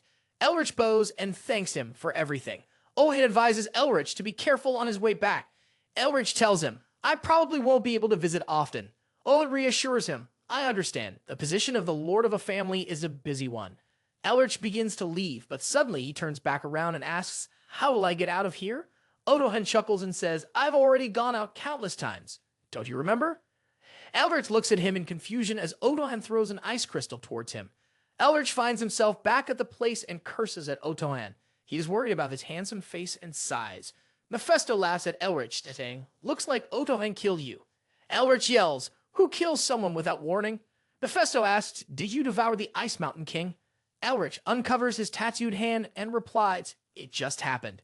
Mephisto chuckles and claims, this is all thanks to my support. Elric agrees, calling Mephisto the best demon. He says to Mephis that he sure flipped the stage upside down. Hearing this, Mephis looks at him in disbelief, thinking that all he did was tell him a few things and he transcends the realm of a genius. This leaves Mephis wondering if Elric is the monster. Elric tells Mephis that he is curious about something. He asks, were you in a special relationship with the Ice Mountain King? And why did you stop her from becoming a demon? Mephis asked Elric, how do you know about that? Elric smirks and replies, I ended up taking a glance into the Ice Mountain King's memories. Mephis answers his question saying, I am a demon king. The Ice Mountain King is just the dregs of the demon race. There's nothing more to it. Mephis continues explaining, at that time, I was just bored. I heard someone was going to become a demon in the Ice Mountain, so I went to see what they were like. The Ice Mountain King was a bit lacking to become a demon king, but her ambition and skill were commendable. Mephis states, if the one the Ice Mountain King met hadn't been a benevolent king like me, someone like Azelle or Lilith instead, she would have been blown to bits. Meto adds that in any case, he told the Ice Mountain King to come find him again after she had gotten stronger and just left her. Elric asks, is that all? You never met the Ice Mountain King again? Megiddo yells at Elric, why in the world would I meet her? Elric watches the memories of the Ice Mountain King and Autohan, beginning to understand what happened. He chuckles. Megiddo asked him, what did you understand? Elric giggles and asks, do you know the way that brats bully the girls they love one-sidedly? Megiddo yells at Elric, what are you talking about? Elric mocks, that's why you're still single after over 1,000 years. Megiddo curses at Elric, how dare you mock me? Elric continues, you're still single. Megiddo yells, die. Meanwhile, Autohan punches the sky, thinking about what an amusing descendant he was. He wonders internally if the Ice Mountain King feels the same. Autohan asks himself, does she resent me? Flashbacks flood his mind. He remembers the Ice Mountain King crying, holding a baby in her hands because she killed him with her own hands. She had looked at Autohan and begged him to kill her. Coming out from the memories, Autohan presses his palms together. He apologizes to the Ice Mountain King. He looks up at the sky and asks the Ice Mountain King to leave her regrets and duty to that child and rest in peace. Autohan continues looking up at the sky and asks the Ice Mountain King to meet him again in the next life. He sighs, hoping that it will be more beautiful than before. Mephisto asks Elric, what are you rummaging around for? Elric goes through the book and replies, I'm looking for something. Elric rolls an ice crystal with his fingers and Mephisto asks, is it an ice crystal? Elric recalls his previous conversation with Autohan. Autohan threw an ice crystal towards Elric and said, take this and find the god of chamalia. Elric asks Autohan, do you mean the chamalia flower? Autohan confirms Elric's question, saying that person will become your new guide. Elric asks Autohan, is this also an assignment? Autohan replies, it is. Elric questions, how long do I have to do these assignments? This great, I'll become a Beth over geyser. Autohan replies, it will be until you reach the level of our progenitor. Elric looks at Autohan in confusion, and he says to Elric that he knows he must have a lot of questions, but they will all be answered naturally with time. Autohan explains that the progenitor has both accomplished and left many things in this land. Autohan tells Elric that they have prepared many assignments for him to follow the progenitor, so all he needs to do is diligently walk that path. Elric agrees, saying that he will just make sure to take this ice crystal with him. Autohan apologizes to Elric for placing this heavy burden on him, saying that this path is one that only he, the Lord of Mvinger, can walk. He asks Elric to go and perfect the winter. Elric informs Mephisto that he has been told to take this ice crystal to the god of chamalia. Mephisto laughs and says that Andan is trying to create winter. Do you know what winter means? He asks. Mephisto replies that he knows about it, as there are 4 abdominal seasons that haunted demon kings like him. Elric requests Mephisto to tell him more about it in detail. Mephisto asks, why would I? Elric offers the AO exemption for 4 days. Mephisto smirks, asking, how long will the AO exemption work for? Elric grits his teeth and adds a mute exemption to his offer, saying that he will not do more than this. Mephisto chuckles and agrees. Mephisto begins to explain that there are 4 retainers who assisted the progenitor in raising the foundation of Mvinger. He tells Elric that their names are Summer, Autumn, Spring, and Winter. Because their personalities and characters fit each of the seasons, the demons call them the 4 seasons. He informs Elric that among them, Autohan corresponded to Winter. Mephisto says to Elric, in any case, the fact that someone like that stayed behind as a guide to the assignments means that Autohan is trying to pass down the power he once had to you. Hearing this, Elric wonders if, once this assignment is done, he can also receive assignments from the other 4 seasons. Obtaining the powers of the 4 seasons would mean he could become as strong as the progenitor whom they assisted. Elric looks at his tattooed hand and thinks if he can continue to absorb seals as powerful as the seal of cruelty, or even stronger, it won't be impossible to rebuild the family. He asks Mephisto, what is important about this ice crystal for the god of chamalia to need it? Mephisto replies, the ice crystal is the core of winter, formed only in the deepest parts of an ice mountain covered in perpetual snow. Mephisto adds, in other words, it is the egg of a spirit. Since the chamalia is a flower that blooms in winter, he continues, there is no better flower pot than the ice crystal. Elric asks, where do I have to go to meet the god of chamalia? Mia replies, it's probably in the Temple of Flowers somewhere in the north. Elric looks at V in disbelief and confesses, I've only heard about it in stories. He pauses, then asks, does it really exist? Mephisto confirms his suspicion. The noisy bastard is probably guarding the temple. Elric knows that he can only be sure after he looks for the records in the Imperial Library. He stares at Mephisto and realizes that he is being too friendly. Elric wonders, what is Mephisto planning this time? He sees that Mephisto's spirit form has become a bit more vivid. Mephisto smirks, realizing that Elric seems to have noticed that his power has returned a little. He chuckles, thinking that Elric has no choice but to become stronger for the assignments. Elric realizes that even though the assignments make him stronger, they also make Mephisto stronger at the same time. He thinks that he may be reviving a great demon king that will plunge this world into distress. Mephisto notices the off look on Elric's face and chuckles, thinking that Elric must be afraid. Mephisto knows that Elric is uncomfortable with leaving Mvinger to become stronger, but it cannot be helped. His recovery takes priority. He sees Elric smiling creepily and wonders why he is smiling again. Has he gone mad? Elric giggles, thinking it means he could take even more from Mephisto. He knows that for Mephisto to regain his power and escape from him, he will have to become stronger. Elric says to Mephisto, since I've done everything I needed to, we shall head back up. As they begin to go, Elric tells Mephisto it was hard enough to head down there just a month ago, but now it's a piece of cake. Mephisto says to Elric, you're truly egotistical to the core. Elric asks Mephisto, shall we head to where the Crimson Eye tribe is? I need a guide. Elric isn't sure if it's because he's been in a quarrel with the Yetis for so long, or because he swallowed the Ice Mountain King's seal, but he kind of wants to see them.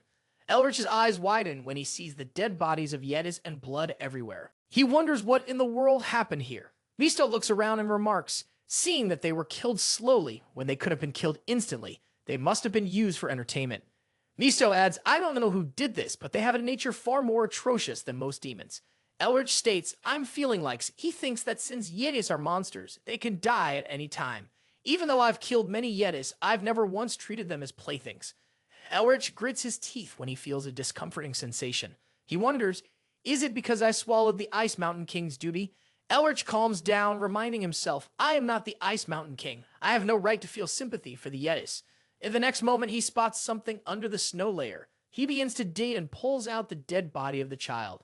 Elric yells in sorrow when he realizes, this is the child who welcomed me with excitement when I came here before. He looks to Mephisto and asks, is this the work of those people from earlier? Mephisto confirms with a nod.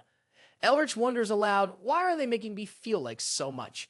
Shen shields Isabelle from the assassins. She screams and falls down. Ed and Shen pick her up and ask if she is all right. I'm fine. Isabelle reassures them. Don't worry about me. She commands them to focus on finding the grave. We don't know when the assassins will come again. Ed insists, you should rest for now.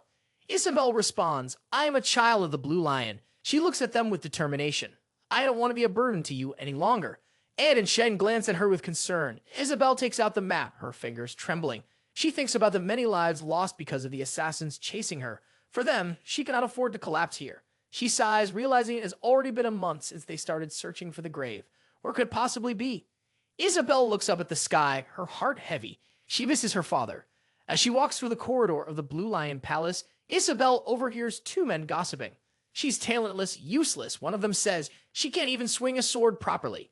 Isabelle stops and tries to swing the sword, but fails again. She stands there, confused and frustrated. Why doesn't she have talent?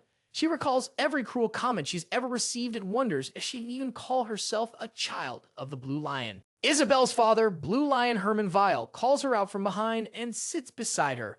He says, I'm sorry to place such a heavy burden on you. Isabelle cuts through his words, replying, it's all because I'm not good enough. Herman Vile reassures her, there's no need for you to follow in my footsteps and become the Blue Lion. You're not the Blue Lion. You are a proud member of the Vile family. She tries to argue, but Herman chuckles. I'm still fit as a fiddle, he says. Don't worry about me. I'll keep chasing my dream of becoming the best swordsman on the continent. Hearing this, Isabelle smiles and closes her teary eyes. Later, Herman Vile falls ill, and Isabelle asks the doctor, why isn't he waking up? The doctor replies, these are similar symptoms to blockage disease.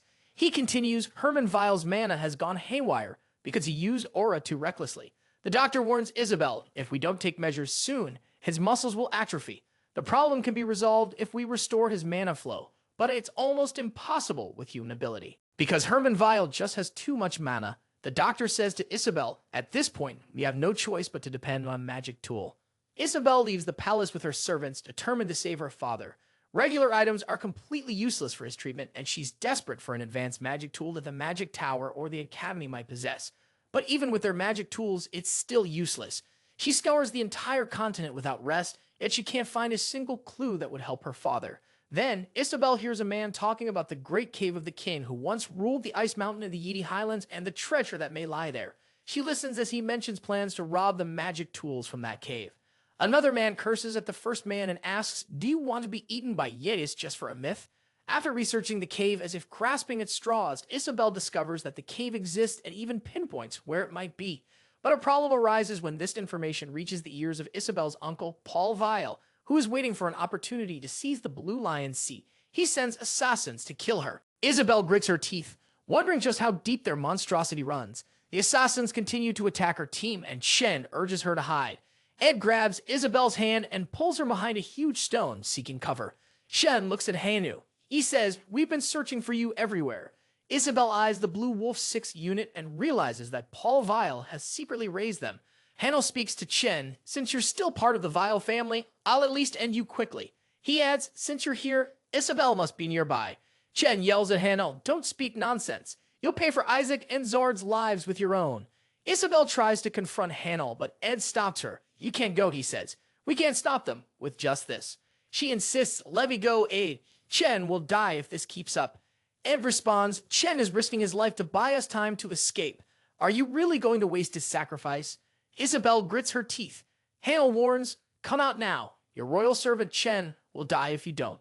Chen retorts, Isabelle is long gone. Hanno smirks. To think Isabelle abandoned her loyal knights. She's quite cold-hearted. He states that now he will be cutting off Chen's head. Hanno swings his sword towards Chen. Seeing this, Isabelle immediately comes out from behind the stone and yells at Hanno to stop. She pleads with him, tears streaming down her face. Kill me instead, she begs. Let Chen go. Hanno apologizes, saying that they have been ordered to kill everyone who is related to or has witnessed this event. He looks at Isabelle with regret. If only you hadn't run, everyone would have been alive, living their lives happily with their families. He sighs. It's truly a pity. Hearing this, Isabelle realizes that innocent people died because of someone like her.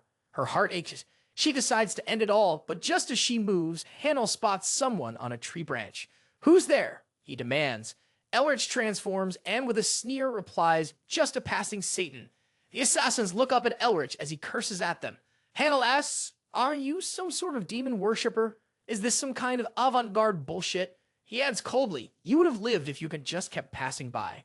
Hanno's eyes widen as Elric uses a magic spell and lands on the ground with a heavy thud. Who the hell are you? Hanno demands. Elric turns to Isabelle and asks gently, are you all right? Isabelle stares at him astonished and nods. I'm all right. And asked him if he is okay too. Elric replies that he is. Seeing Elric on the ground, the Blue Wolves wonder if all the magicians usually land like that. They wonder why Elric isn't getting up or if he may be embarrassed. Elric gets up and states, I would have made a badass entrance if it weren't for the snow. Hanno looks at Elric in confusion, while Isabelle wonders if Elric is the person who went missing. She quickly realizes she can't let Elric get caught up in this. Isabelle requests, Elric, run away. This doesn't concern you. Hanno responds, I already told you we won't be leaving any witnesses. He commands his team to eliminate Elric. Seeing this, Elric looks at Hanno and says, something like benevolence is wasted on trash like you. He throws his Augustine spell on the Blue Wolf members who came to attack him, and the battle begins. Isabelle and Ed watch in disbelief. Hanno asks, what in the world is happening? Hanno orders his members, hurry up and kill Elric. Don't give him the time to chant. When a member of the Blue Wolves raises his sword towards Elric, Elric blocks the attack and asks, who allowed that? He smoothly penetrates them, and they begin to struggle against his spell. Seeing this, Hanno yells at Elric, who are you? Are you doing this all while knowing who we are? Elric chuckles and replies, I don't care who you are. He teases Hanno, you should bow down first. Hanno grits his teeth and then says to Elric, I will kill you. Isabelle watches them with Ed and Chen, wondering who in the world Elric is. He's overpowering the Blue Wolves so easily. She thinks that Elric is definitely a powerful magician, but it feels dangerous. She knows she will be in trouble if she gets close to him. Hanel leaps towards Elric with his sword, shouting, "I will kill you." Elric looks up at him, realizing that he is fast. Isabelle comes out and yells at Hanel, "Stay away from Elric." Elric uses his Ironman reinforcement spell and creates ice rocks in front of him. Hanel smirks and asks, "Do you really think you can block me with magic like this?" In a rage, Hanel breaks the ice rocks and yells at Elric, "This is the end." Elric again creates a huge ice rock in front of him, and Hanel tries to break it. Hanel asks, "Why isn't this breaking?" Elric chuckles and mocks Hanu, saying, "The more important thing is that your head is going to be buried in the ground." Hanu panics. Elric uses his final spell and ends them all. Seeing all of this, Ed remarks, "It's unbelievable that Elric wiped out the blue wolves in an instant." Chen adds, "It's also unbelievable to think that there was a magician like that on the hillside." Isabelle looks at Elric and wonders, "How can he be so powerful when he's not even around my age? Is Elric that strong at such a young age? He could be on the same level as Sasha and Nesta, one of the 3 new stars." Elric closes his eyes and sighs, recalling the memories of the child and the Yes. He wishes for their souls to rest in peace. Mephisto calls Elric out, saying, "Isabelle and her members are staring at you so uneasily. Why don't you say something to them? They're staring so much that the back of my head hurts." He calls Elric again, but Elric doesn't respond. After a moment, Elric slowly turns around with a smile and looks at Isabelle, saying, "It's been a while." Chen thinks, even though Elric helped us, he's still a complete stranger. It's too early to let our guard down. He's just as dangerous as the blue wolves if he has some ulterior motive. Isabelle kneels before Elric and thanks him for saving them. Ed and Shen look down at Isabelle in disbelief. "How could you kneel?" they ask. Elric immediately says, "You don't need to go that far." Isabelle commands Chen and Ed to kneel before Elric. They obey Isabelle and thank Elric for saving them. Mephisto remarks, "It looks like Isabelle knows what courtesy is, unlike Chen and Ed." Elric smiles and says, "I just did what anyone would have done. Please get up." Isabelle rises and asks, "May I ask you for a favor?" Elric smiles back and replies, "I have to go somewhere else." She holds his hand in her palms and tells him that she would like to commission him. Elric looks at his hand, then at Isabelle. After that, their horse carriage moves through the dark place. Elric sits in front of Ed and Isabelle. Mito tells Elric that he can see the corners of his lips rising. He knowingly asks Elric to hide it properly. Elric wipes the sweat from his face and replies, "That's to be expected since I was given something so valuable." He looks at the gold coin in his palm. Elric recalls his earlier conversation with Isabelle before sitting in this horse carriage. Isabelle gives him the gold coin. He asks, "Is this the gold coin?" after seeing the sign of the blue lion on it. He then asks, "Isabelle, are you a lady of the whale family?" Isabelle replies, "It's shameful to admit, but I." Elric realizes that it explains why she is so exceptionally beautiful. Scentless flower Isabelle Whale. Though her beauty was enough for even the crown prince to be infatuated with her and ask for her hand in marriage, she was abandoned because she was a flower with no scent, just for the reason that she was not born with talent. Isabelle believes that if the flesh and blood of the lion do not have sharp teeth and claws, then their worth falls just as much. Elric looks at Isabelle and remembers that he heard she was living like a loner in her estate. After some time, the marriage was broken off. He smiles and introduces himself. "It is an honor to meet the only daughter of the Blue Lion." Isabelle asked him, "Why would it be an honor to meet someone like me?" Elric replies with a smile, "It's okay to have confidence." He adds, "From what I have seen, your tenacity is one that would not shame the name of the Blue Lion." Isabelle thanks him for his motivating words. Elric then reminds Isabelle, "You mentioned something about a commission." Isabelle replies, "I don't have anything at the moment, but shamefully, I want you to escort us to the imperial capital." Chen tries to interrupt. "We still haven't found that place." Isabelle tells Chen, "I don't want to lose even you because of my own greed." She continues, "I'm going to meet with my uncle to negotiate with him first." Hearing Isabelle talk about her uncle, Elric realizes that those knights from earlier look like they are part of the whale family too. He wonders if there are internal struggles within the whale family, especially since he heard that the Blue Lion was sick with something similar to the blockage disease. Elric's eyes widen when he realizes that he could use this to make the Blue Lion indebted to him. He begins to assume what will happen if the revived Mvinger joins hands with the Blue Lion. Elric imagines that it will be quite a spectacle. He giggles, thinking that being smart is the best. Elric costs, and Isabelle tells him, "Even though we are lacking and need to borrow your skills, I would like to give you about 2 times what I just gave you as a reward upon completion." Elric hums in response and looks at the gold coin in his palm. Isabelle assumes that Elric cannot do it and extends her hand to take the gold coin from him. Elric immediately grabs her hand and states, "I will escort you safely." Now back in the horse carriage, Mephisto asks Elric, why do you need money when there are tons of treasures in that Shynike's nest? Elric replies, I have a plan. Don't say something like that if you've never been cold and hungry before. He glares at Mephisto and adds, what am I supposed to do when I don't have any money on you right now? It might not matter to you since you're a trash ghost, but humans need money to eat and sleep. Mephisto sighs and comments, this is the problem with humans. Elric tells him that this sound conduction thing is pretty convenient, and he can send words to the target he wants with only a small amount of mana. Mado smirks and says to Elric that he only taught him because he was so annoyed with him keeping his mouth shut when anyone else was around. Elric chuckles and teases Mado by calling him a chatterbox, saying that no wonder he hated being muted so much. Mado glares at him and asks, how dare you?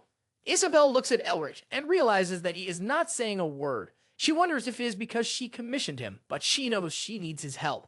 If her uncle Paul Whale sends even stronger blue wolves, there is no way that the three of them can block them. At Isabelle's uncle Paul Whale's palace, Paul Whale gets up from his throne and asks, has Squad 6 been annihilated? The member of the Blue Wolf bows in front of Paul Whale and apologizes with tears. Paul Whale says to him, if you're sorry and you shouldn't have done something to be sorry for in the first place.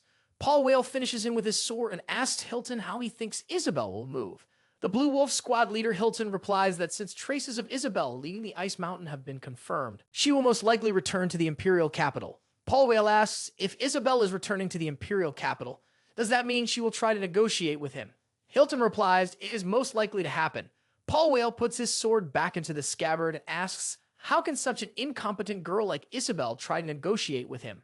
He tells Hilton, you only have one chance. The horse carriage reaches Lent. Chen informs Isabelle, we have arrived. Isabelle smiles and says, we arrived in only 2 days, moving without rest. I'm so stiff.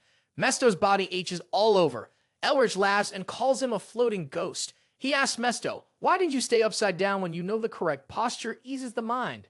Elric looks out the horse carriage and sees the blue wolves. He looks into their memories and watches Hilton with the other members.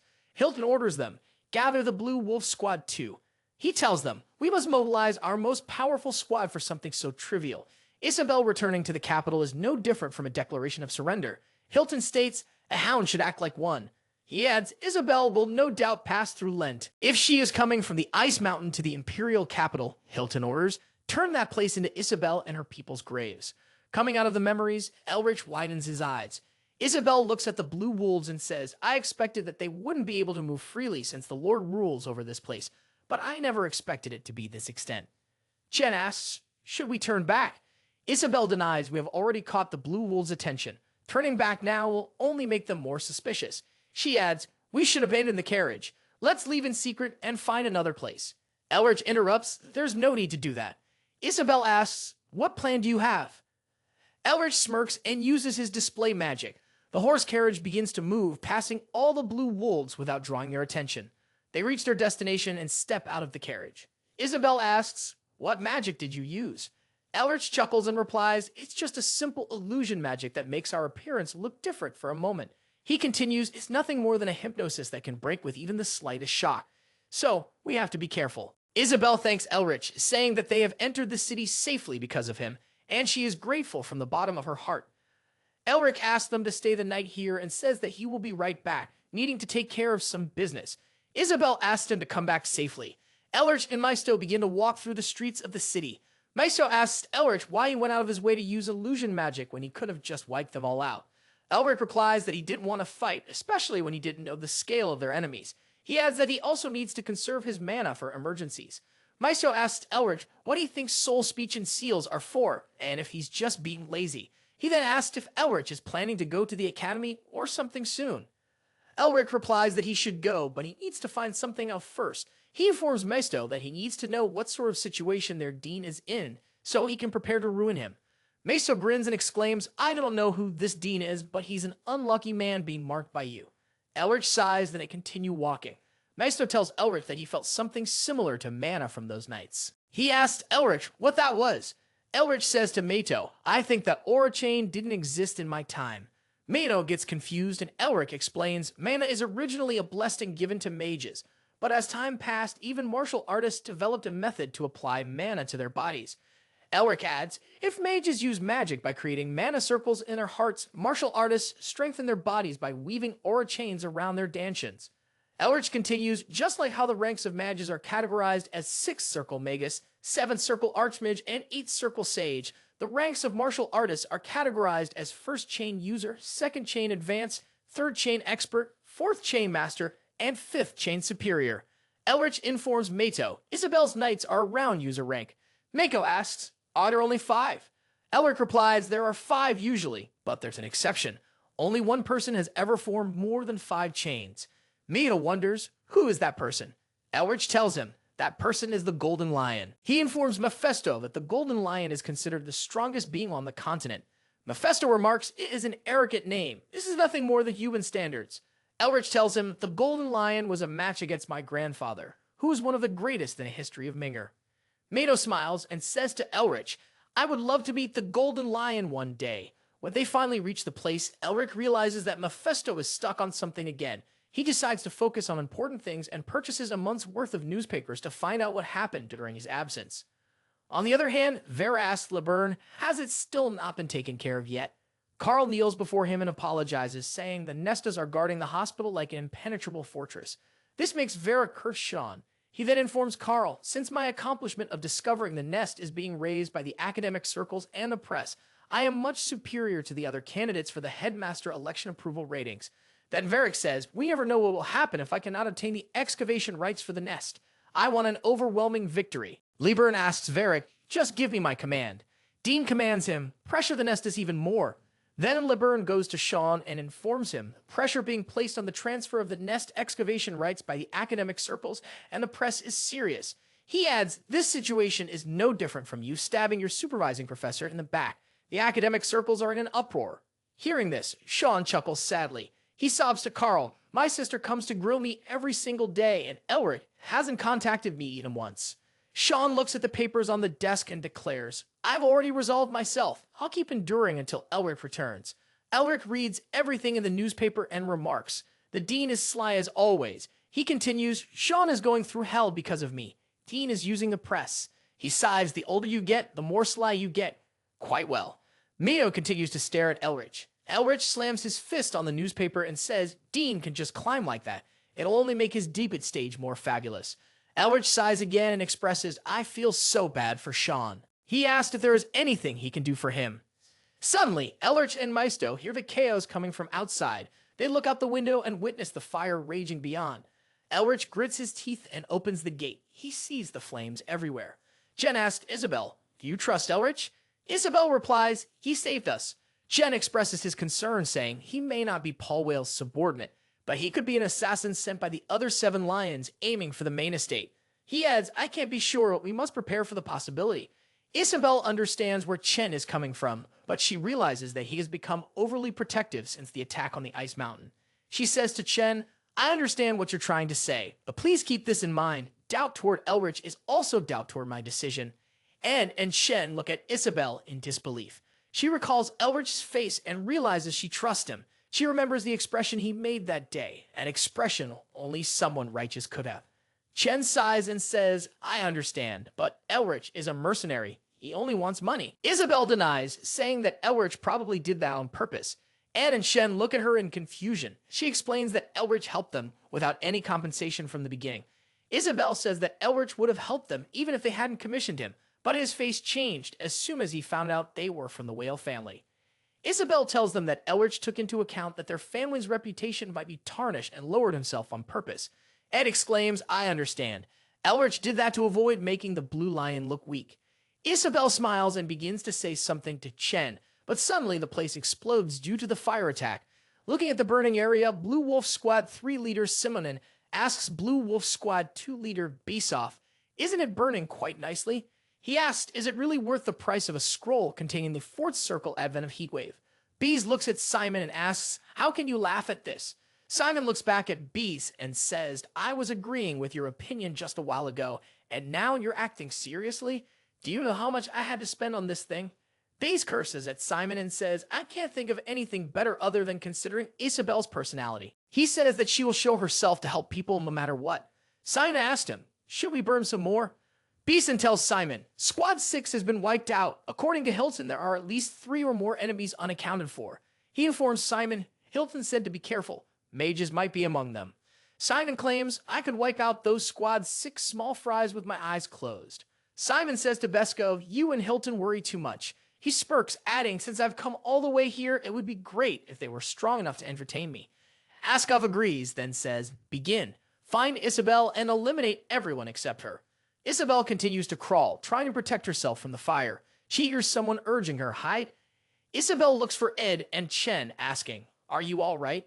She witnesses people crying and mourning over their loss. Chen begs her, run away.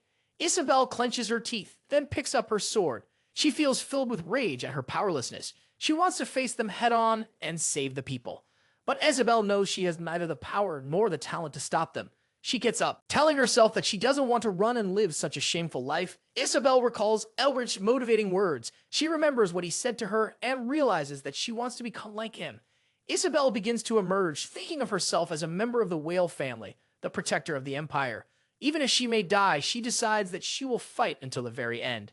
Suddenly, Isabelle notices the fire beginning to extinguish. She wonders what happened, but then she spots Elric and realizes that he did it. Isabelle watches as Elric freezes the place with his mana, and soon, the crowd murmurs that they are saved. Looking at Elric, Isabelle thinks about the future. She doesn't know how long it will take or if it's even possible, but she wonders if she can stand alongside him someday. Elric turns to Mado and asks, why are the knights killing innocent civilians? Mephisto responds, the rage of the Mvingers is usually dormant, but once it bursts, it's not easily extinguished. I know this all too well, having confronted them in the past. He adds, unlike regular humans who make mistakes, when the Mvingers lose their reason, they become calmer, more merciless, and much stronger. Elric stands on the tower and looks down at the blue wolves. Mado smirks. There seems to be more of them, and they're much stronger than the ones we faced last time. He pauses, then questions Elric. Do you think you can win now? Elric replies, it will be difficult. I'm not sure how long my mana will last, and I can't use magic freely with all these civilians around. Mako asks, then why aren't you running? Elric answers, there's a saying in my family. Those with power have an obligation to prove themselves worthy of it. He uses his power and continues. This is why the Irvingers have always been the spearhead of every war. The Blue Wolves, recognizing his four-ring magic, know better than to oppose him. They wonder if he came from Turium, and if so, they can't mess with Turium. Fear fills their hearts. Bees, knowing every wizard from Turium, doesn't recognize Elric. They decide to be cautious and plan to leave as soon as they get Isabelle. If the wizard gets in their way, they've been ordered to kill him. But the Blue Wolves can't move. Isabella recognizes Sir Rick, who's come to her aid, and then Sir Rick disappears, only leaving a trail of flash throughout the city. He sees 40 people and decides to take it someplace without civilians. The leader of the Blue Wolves blows a whistle. The soldiers gather around, but Sir Rick runs past them in a flash, leaving them flying. He stops, surrounded by the Blue Wolves. They inquire about Isabella, but of course he refuses to tell them. The Blue Wolves charge to attack Rick. Although Rick is powerful, he knows he must be cautious. He already used most of his mana to put out the fire in the city. And even though the mana in his dragon heart increased greatly after he devoured the seal, he understands the risk. If he crosses the limit again, it will take a toll on his body like it did last time. A flashback of his previous deaths runs through Rick's mind. He's reminded that back then, he could just quit and try again. But now he needs to be cautious because he only gets one chance. Rick sees the number of 30 to 40 people and now knows Isabella was right. They give it their all, even if they're up against just one person. Rick draws out his weapon, deciding to attack the leader first. He charges forward, but to his surprise, he can't move like he did before. Mephi calls out his bluff for defeating the Mountain King, but he swears that he fought her and could move as fast as he wanted.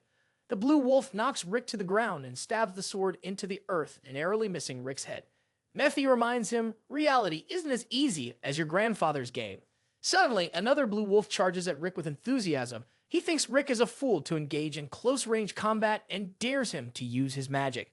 Rick activates his penetration ability and slashes his opponent, but he's surprised when the attack barely scratches him.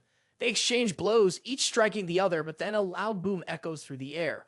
A mist surrounds them, making it difficult to see. The mist clears, and the Blue Wolves think they've cornered Rick like a rat. But then, a flare lights up the sky. Rick only wanted to gather all of them. A magic spell activates, surrounding them. They underestimate Rick's magical abilities, thinking it won't work on them. But then, someone notices something. They see Rick's eyes, something inhumane about them, and decide to act quickly, planning to kill him before he activates the spell. However, they can only wish. When Rick was taking Isabella to safety, he inquired about the Blue Wolves' fighting style. She told him they fight in herds like wolves and gang up on their opponent until they're dead. It was with this information that Rick strategized to gather them and take them out once and for all. The trap was Isabella's suggestion. Rick asked her for a favor. He told her to guide the citizens out of the square and rip the single magic scroll because that's the only way he could rise and wipe everyone out. Meanwhile, Rick used his mana trap and froze everyone. He approached one of their soldiers and called them dim-witted puppets for not seeing the mana. As he preached, he promised the last man a miserable death. Someone interrupted at the last minute and attacked Rick. The Blue Wolves had a second formation, keeping an eye on Rick. The way Rick lured all of them to kill everyone all at once impressed the Blue Wolves too. They admired his confidence and strategic plan. But then they noticed the mischievous grin on Rick's face, which made them wonder if he knew they were spying on him. However, they didn't believe it was possible. If he had known, they thought Rick wouldn't have chosen to use a mana trap. The Blue Wolves told Rick to hand over Isabelle in exchange for his life. But Rick didn't plan to let them live. He threatens to show them no mercy because they have abandoned their chivalry. The Blue Wolf tells his squad to protect themselves with aura and maintain the formation. He runs toward Rick to attack, but Rick dodges the swing. Rick counters with the Curse of the Rust spell, but it doesn't work. He tries another attack, but fails once again. His Echoing Gust spell is much weaker than before. He wonders if it's because of the Mountain King's seal. All spells, except the ice ones, have become weaker. Rick wonders if he needs to acquire more seals to cast powerful spells of other elements. However, even using one seal is not easy. The Mountain King seal is difficult to use. In the mountains, Rick could draw his energy from the ice, but in a city, its ice skills are less effective, and even mana inefficient. But Rick has other ways to escape. He summons the blizzard. The Blue Wolves struggled just to stand their ground as the blizzard intensifies. At last, their leader decides to end it now. He tells everyone to attack. To his surprise, everyone turns into ice. Rick's ice poison freezes anything it touches. The Blue Wolves made the mistake of trying to block it instead of fleeing. The Blue Wolves had never seen such a magic spell. Rick tells them it's just his ice magic combined with a curse. The Blue Wolves now realize that the leader of Squad 1 made a mistake sending them like that. The Blue Wolf threatens Rick for crossing them and says the leader will have your head. But before the Blue Wolf could say anything more, Rick kills him, splattering his blood all over. He tells him you won't be alone in the afterlife. The leader will be the next one. Meanwhile, right outside the town square, some of the Blue Wolves manage to escape thanks to Bez, and they have the scroll that contains the 6-ring spell, Wheel of Fire. They feel ashamed, running away from the fight like cowards, but their leader tells them to keep running. Burn the city down. Burn everything. Kill Isabelle if you have to, but our only task is to turn the city into ashes. Mephi smelled the mischievous plans of the Blue Wolves and alerted Rick about it. Suddenly, a huge blast goes off in the city. Mephi thinks humans are crazy and hypocrites. They're more evil than demons because they pretend to be noble while ravaging through the cities. Rick quickly runs to find, and the Blue Wolves left. Only 3 remained, yet Rick hadn't managed to locate even one. The fact that one of them possessed a 6-ring magic scroll, powerful enough to endanger the entire city, made the situation even more urgent. Rick dashed through the streets in search of the Blue Wolves. One stood atop a rooftop, holding the scroll, watching Rick run. But unexpectedly, he was neutralized before he could react. It turned out the invisibility cloak Rick had given Isabelle had kept her hidden the whole time. The Blue Wolf quickly drew a dagger with his remaining hand, ready to counter, but Rick froze him in place with magic. Not wishing to prolong matters, Rick raised his hand to bring the confrontation to an end. The Blue Wolf reminded him that there were still 2 others and boasted that they had already completed their preparations while Rick was occupied. He spoke proudly of their dedication to their cause, claiming Rick was already defeated and that the city would soon be in chaos. However, the Blue Wolf underestimated Rick.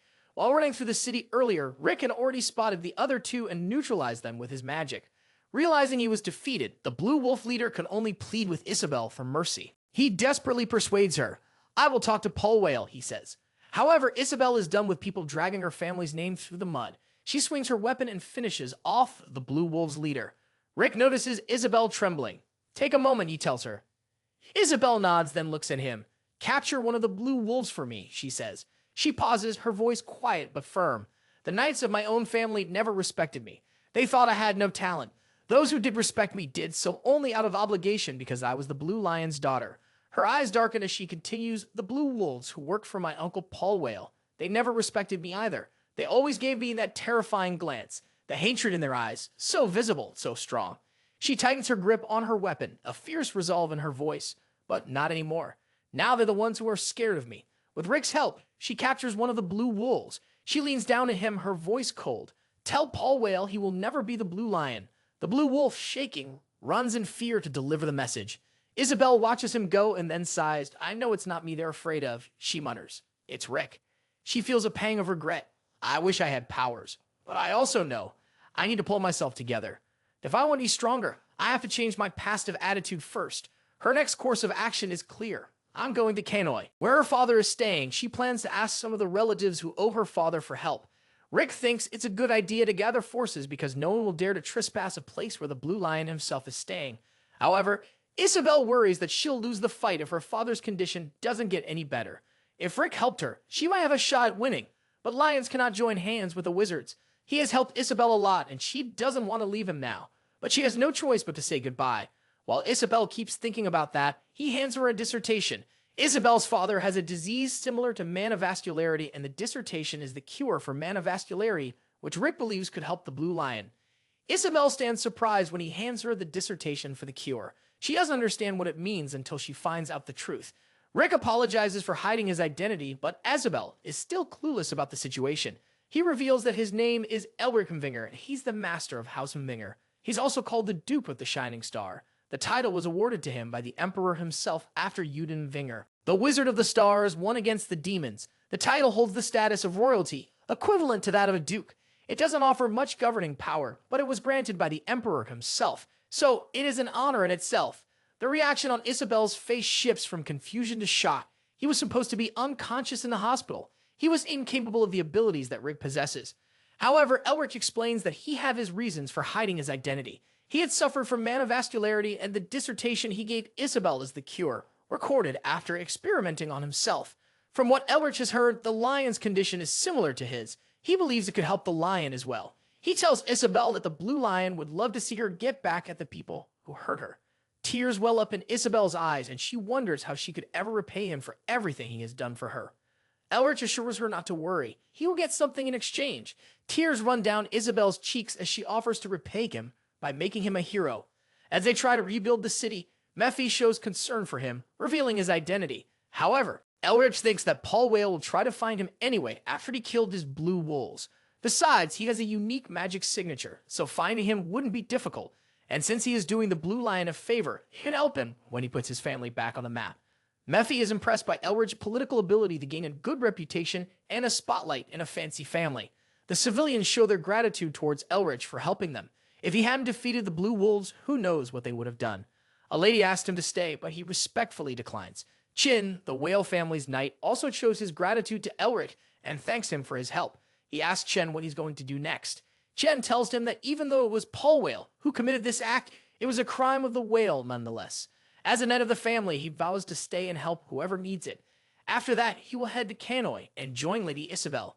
Mephi is impressed with how they're able to manipulate people with sincerity to make Paul Whale look bad. Elric tells him that the nobles are trying to pursue justice, not manipulation with sincerity. As he leaves, the civilians say their goodbyes. Thank Elric for his help. Mephi thinks that it is justification they seek, not justice. Next, he decides to pay the Dean a visit. Meanwhile, Dean Veric is furious at Liburn for not bringing him the right to excavation. He screams at him, I hired you to get rid of the obstacles, and right now, Sean Nesta is that obstacle. Dean threatens Liburn's career in the academic field if he doesn't get his job done. I don't care if I have to persuade the media or bribe the higher-ups as long as it gets the job done. Dean Veric is frustrated. With only 3 days left of the election, if he doesn't get those rights, he's doomed to fail. As Liber leaves, the room fills with a purple flame and Lazuli enters. He asks Dean Veric, do you wish to join me now?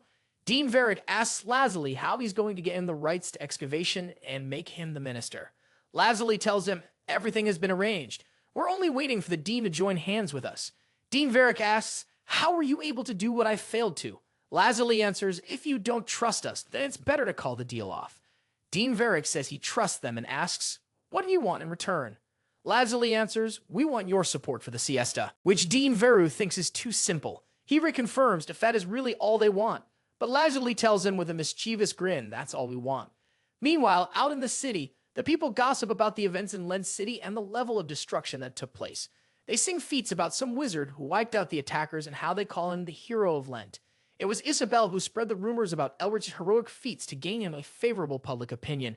When she offered to make him a hero, she suggested spreading the heroic tales about Elric, so that when he's ready to show himself to the world, he will have the public's favor. And on the other side, it would help Isabelle pressure Paul Whale and build her own reputation. The people gossip about Isabelle and the Crown Prince's romance and the lesson hero, which makes Elric think they're more interested in romances than heroic feats. Either way, he knows Isabelle is really good at turning a situation to her advantage. Heroic tales or romance, it's an effective way to get the name out in public. Elric hopes that he has someone like Isabelle to help him when he tries to rebuild his family name. Elric tells Mephi to get off the table and decides to head somewhere else to eat. But as he leaves, someone interrupts him. A huge bang echoes and smoke fills the scene, making it impossible to see exactly what's happening. The brawl grabs everyone's attention. People wonder if it's Paul Whale, but it couldn't be, because they're in the capital. Meanwhile, Elric and the attacker exchange a few blows. Elric recognizes the magic and dodges the attack. He smirks. "There's no way to greet a friend," he says. The man responds, "You should have expected this when you showed up, traitor." The attacker is Sean Nesta, the third son of the Nesta family and the executioner of Elric, the traitor. The spectators are stunned when Elric calls Sean his best friend. What they thought was a fight turns out to be nothing more than friendly banter. Sean, however, shakes his head. "Every time, I have to clean up after that mad dog Mvinger. Personality was never my strong suit." Sean orders iced tea, a Ronovan beer, and some food as they sit down to discuss their plans and catch up. Meanwhile, Elric thinks that Sean must have sensed the change in his magic. But since Sean hasn't mentioned it, Elric figures he's probably waiting for him to bring it up. They share some playful banter, teasing each other about Elric's looks. Sean tells him that he's preparing for the show he mentioned in the letters, but he's concerned that Elric might lose everything. However, Elric only cares about two things right now: bringing down Virus, who attempted to kill him, and restoring his family's honor. Assured by Elric, Sean agrees to do what Elric asked him. Sean begins to tell Elric about Carl's busy life, but he is quickly overrun by panic and anxiety. He realizes that Tasha, the Nesta family witch, must have heard the news by now. He's worried that she'll go mad if she finds out and might mess up their plan. Meanwhile, Tasha is furious about the rights to excavation being handed over to the Academy. She decides to rush to the hospital at once and asks Hanabi to brief her, because until yesterday, the newspapers were trashing Dean Veru. Hanabi reads newspaper headlines about the Nesta family forfeiting excavation rights and Dean Veru gaining them. However, Tasha doesn't believe that her father would have let the Hexical order him around. She inquires about Sean, but Hanabi tells her that Sean hasn't responded either. Tasha gets upset that Sean isn't responding after getting them to stand up for Elric. She decides to change the destination and surprise everyone. The excavation right doesn't belong to the Nesta family or the Academy. She finally sees through the play and chooses to pay Sean and Elric a visit, one word for remembering. Meanwhile, Elric sneaks into the palace where the election committee is being held. The position of the minister of an academy is no more significant than the head of a magic academy, but its influence is far more powerful and symbolic than one can imagine. The title is considered as noble as a market, alongside the Tower Masters of the Hexical and a captain of the Imperial Wizard Knights, figures with great influence over academia and politics.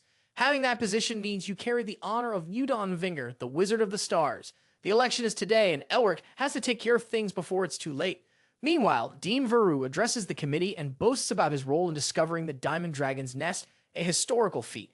He sings of his accomplishments and promises to make more discoveries like that, hoping to secure a vote from the committee.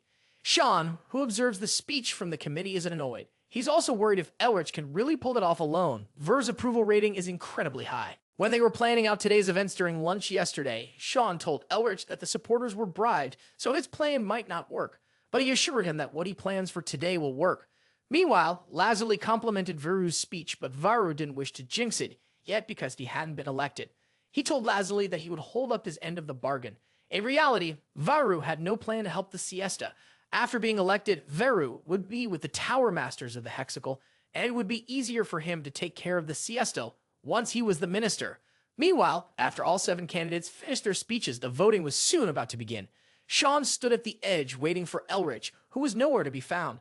But then his eye caught Tasha, who had just entered the room. A committee member told Tasha that she was mistaken because this was an election committee seating area.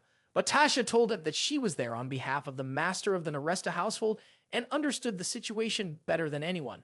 Her glance toward Sean made him think that she knew something. Meanwhile, before the voting began, Lippert announced the details regarding the process.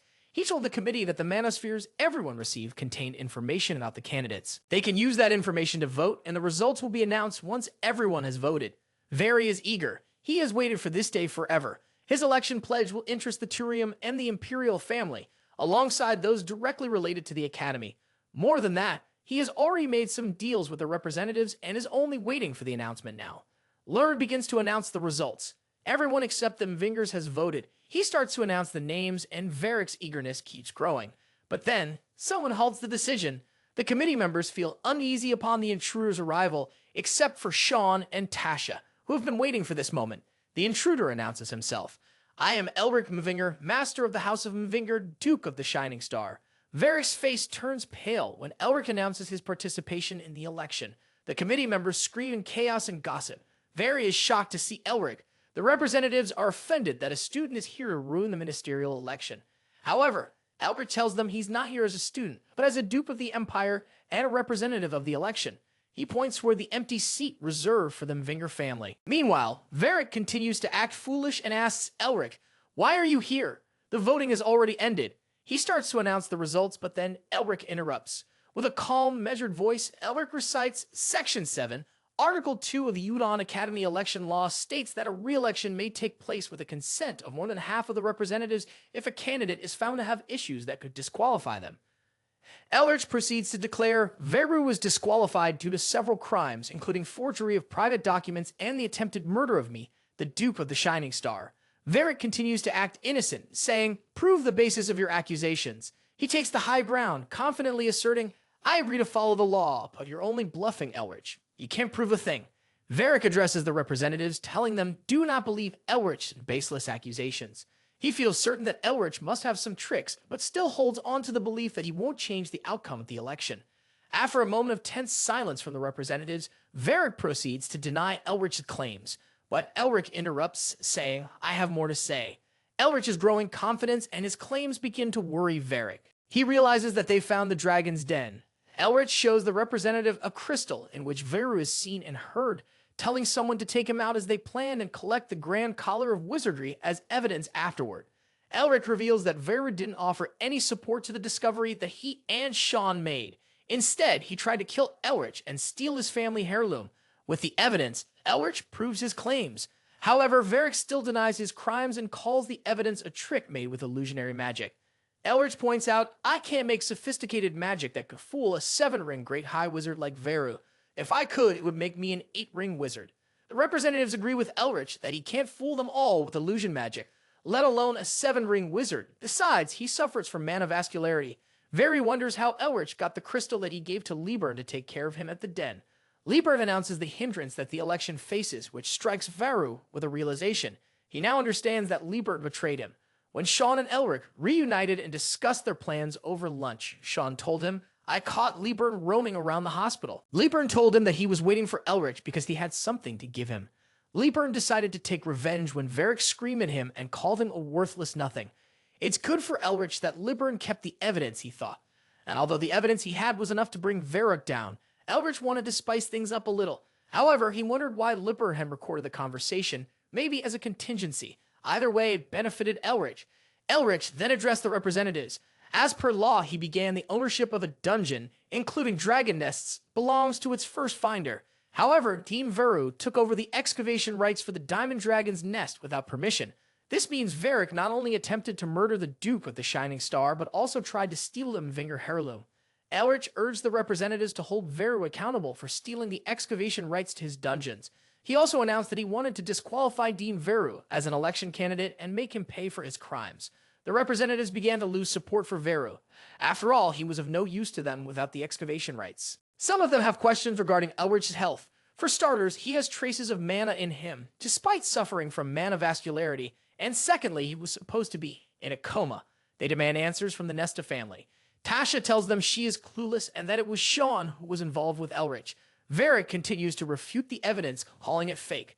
However, he realizes his entire career is at risk now, and his only course of action is to play the innocent angle and seek help from the siesta. As Varric rushes to get help from the siesta, he sees him standing with Sean. Lazuli changes his appearance, revealing the truth. Lazuli was Shaw's servant and had been playing Veru all along. Carl Shaw's serpent had been playing with Veru for a while, which he enjoyed. Anger fills Varric when he realizes he's been fooled all along. After revealing all the evidence and changing the representatives' minds, Elric commences the revolt and auctions the seat. While the new minister of the Oban Academy gives his speech, Methy remarks, Elric is neither fearless or senseless for bargaining like that. Elric has no problem taking advantage of things. Besides, he needs to take care of the academic warning and apply for his scholarship. Veru takes offense when he telepathically hears Elric call him bald. Elric continues to make fun of Varric's bald head until he bursts out in fury. At last, Varric's anger gets the better of him, and the whole seating room lights up with magic. The representatives run for their lives. Veru threatens to kill Elric and attacks him with magic. Meanwhile, Elric casts his spell. The representatives recognize the White Blizzard, a 5-ring spell. Veru continues to attack, but Elric's spell blocks it out. One of them recognizes the spell from the one the Lent hero used. As they take a look at the user, they see that it's Elric. The revelation comes as a surprise to everyone because they thought he couldn't practice magic. Elric underestimates Veru's abilities because of his age. He forgets that there's a reason Veru is a 7-ring high wizard. However, Veru too forgets his place. Someone flicks their finger and a fiery blaze erupts. As Elric takes a glance at the magic user, he recognizes the Phoenix Witch. She's the youngest 7-ring high wizard who tamed a phoenix all on her own. But Elric didn't expect her to join. The representatives warned Veru that if he continued, he would be punished for terrorism.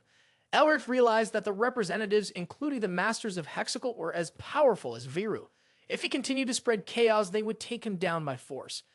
Elric decided to take advantage of the situation and try to provoke Veru even more. He belittled Veru, telling him that his threats were nothing but empty words. The anger got the better of Varric once again. He attacked Elric, throwing him across the room. The representative stood surprised before rushing to hold Veru down. Methy was impressed by Elric's mischievous play. He thought that if Elric were a demon, he would have made a great Dark Lord. However, Elric made Veru pay for what he had done to him. Veru was finally taken down and restrained by force. Meanwhile, in the capital, the people gossiped about the events of the election and how Elric saved the day. Sean read the newspaper about the happenings. Dean Varric was banned from the academy and academia after his arrest for attempted murder. Elric had saved the Empire and defeated the demons. And the big question, how had Elric cured his mana of vascularity, a disease previously known as incurable? The rise of the Mvinger house and the redemption of Elric annoy Sean, who has to read them to Elric.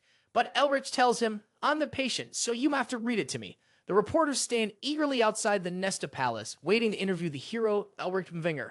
Sean asks the mad dog Mvinger, why have you made yourself into a hero after cheating your way out? Elric begins to explain, recounting how he met the daughter of the Blue Lion at Lent, but then stops halfway. You don't need to know, he says. Sean tells him, be patient for now. Hold back your plans. My father invites you for dinner. Sean's father, Guy Nesta, is a 9-ring high sage, one of the top 10 wizards of their time. He is the master of the Nesta family, the family that leads the Turium. Even Elric's grandfather had wanted to take him in as his apprentice. To sum up, Guy Nesta is the genius of geniuses. Meanwhile, seeing Sean's elegant and enormous palace leaves Elric's jaw dropped in surprise. The vast estate stretches out onto the hills. If Elric had known Sean was so well off, he would have tried to get more. Elric enters the house of the most powerful family in the Turium, with hopes of surpassing them one day. As they walk towards the palace, Sean tells Elric that his sister is coming too, that he couldn't tell him earlier. Elric reads the letter from his sister. She tells him to behave until she gets there, and if she doesn't find him, she will kill him. His sister's message makes Elric tremble in fear, which makes Methy wonder who she is that could make someone like Elric scared. Sean thinks that Elric's sister is nice, but Elric tells him that he hasn't seen her other side yet. Sean gets smacked for calling Tasha an old hag Phoenix Witch and a cow genius. Elric thanks Tasha for her help, but she tells him he didn't need it in the first place.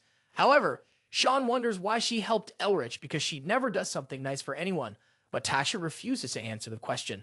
As they reach the Hall of Mist, Tasha tells Elric they have to get past this to get to her father's mansion.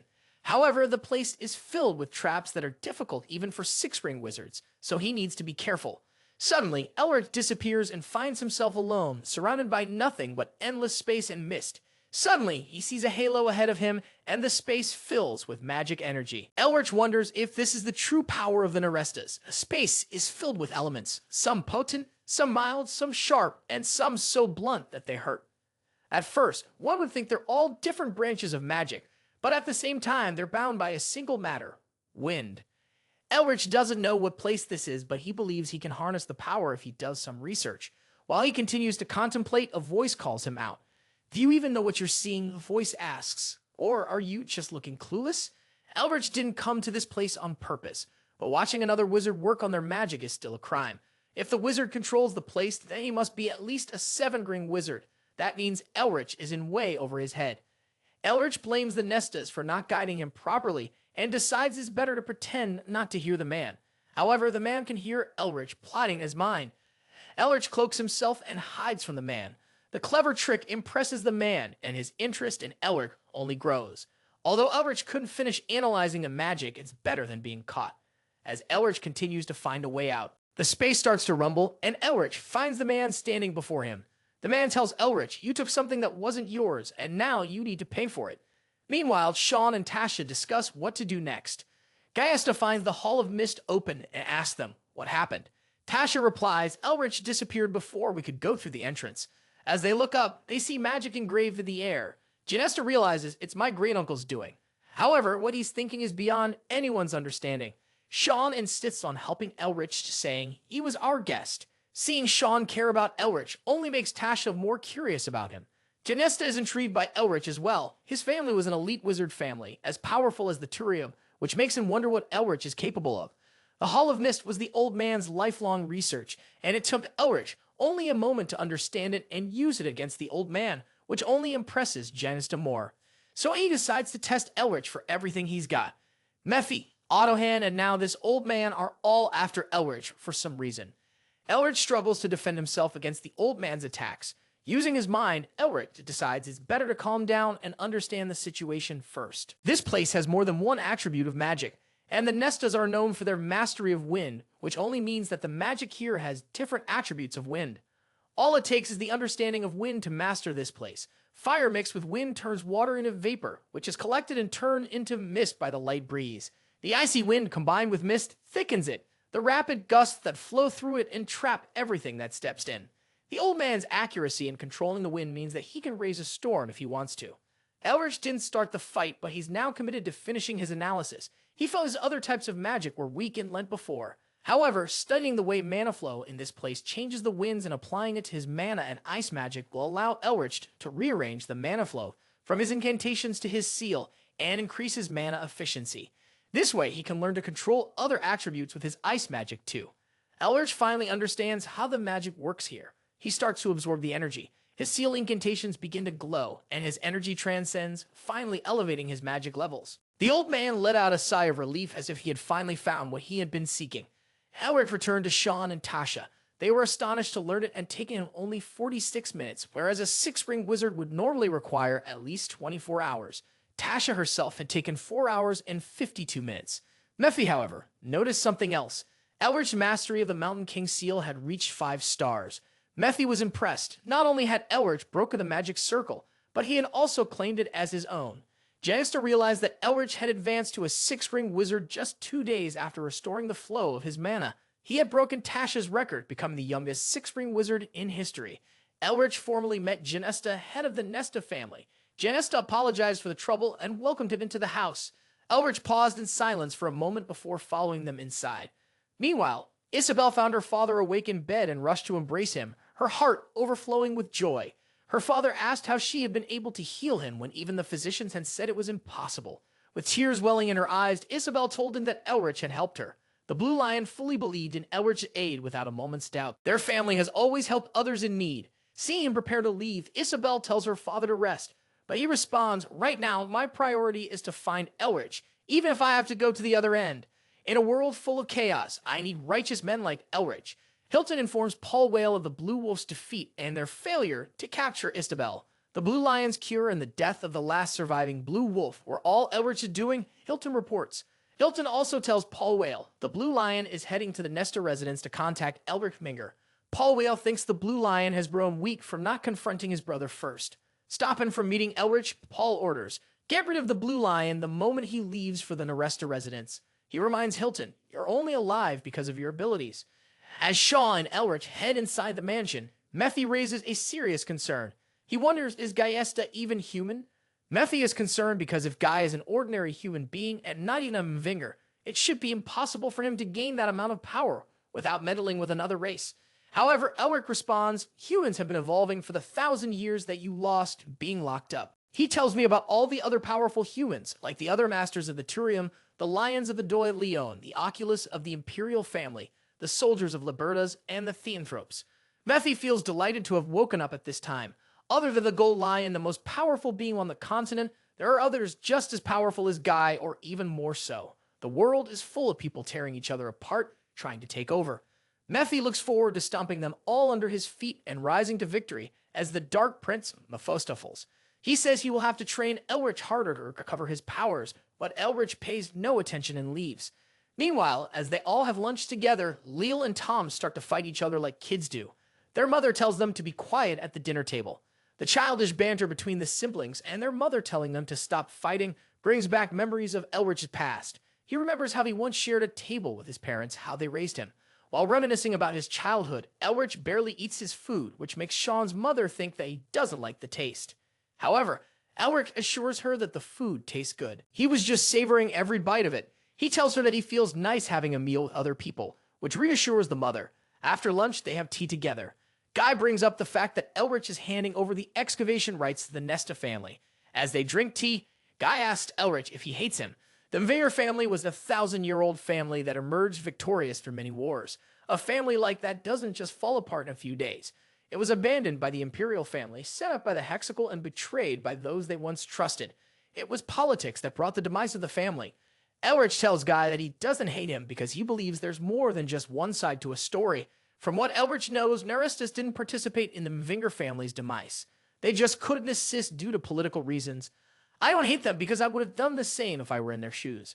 However, Mephi is annoyed at Elric for licking Nesta's boots. Just 1,000 years ago, all of the Hexical were busy following the Mvingers.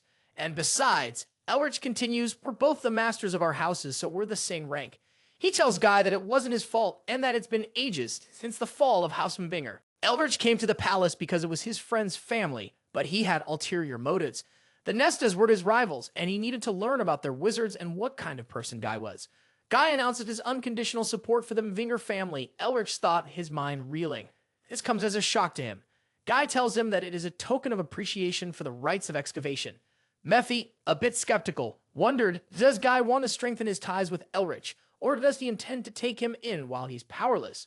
Either way, Elric thought he didn't have much to lose. With the Nesta family's support, he could rise to a higher status sooner. However, Guy supporting Elric would create conflict with the other families, including the Hexical. Confusion clouded Elric's mind. Why would the master of Neresta support the powerless House of Mvinger if he didn't have anything to gain? Before Elric could accept Guy's support, an intruder broke in through the window. Glass shards flew everywhere.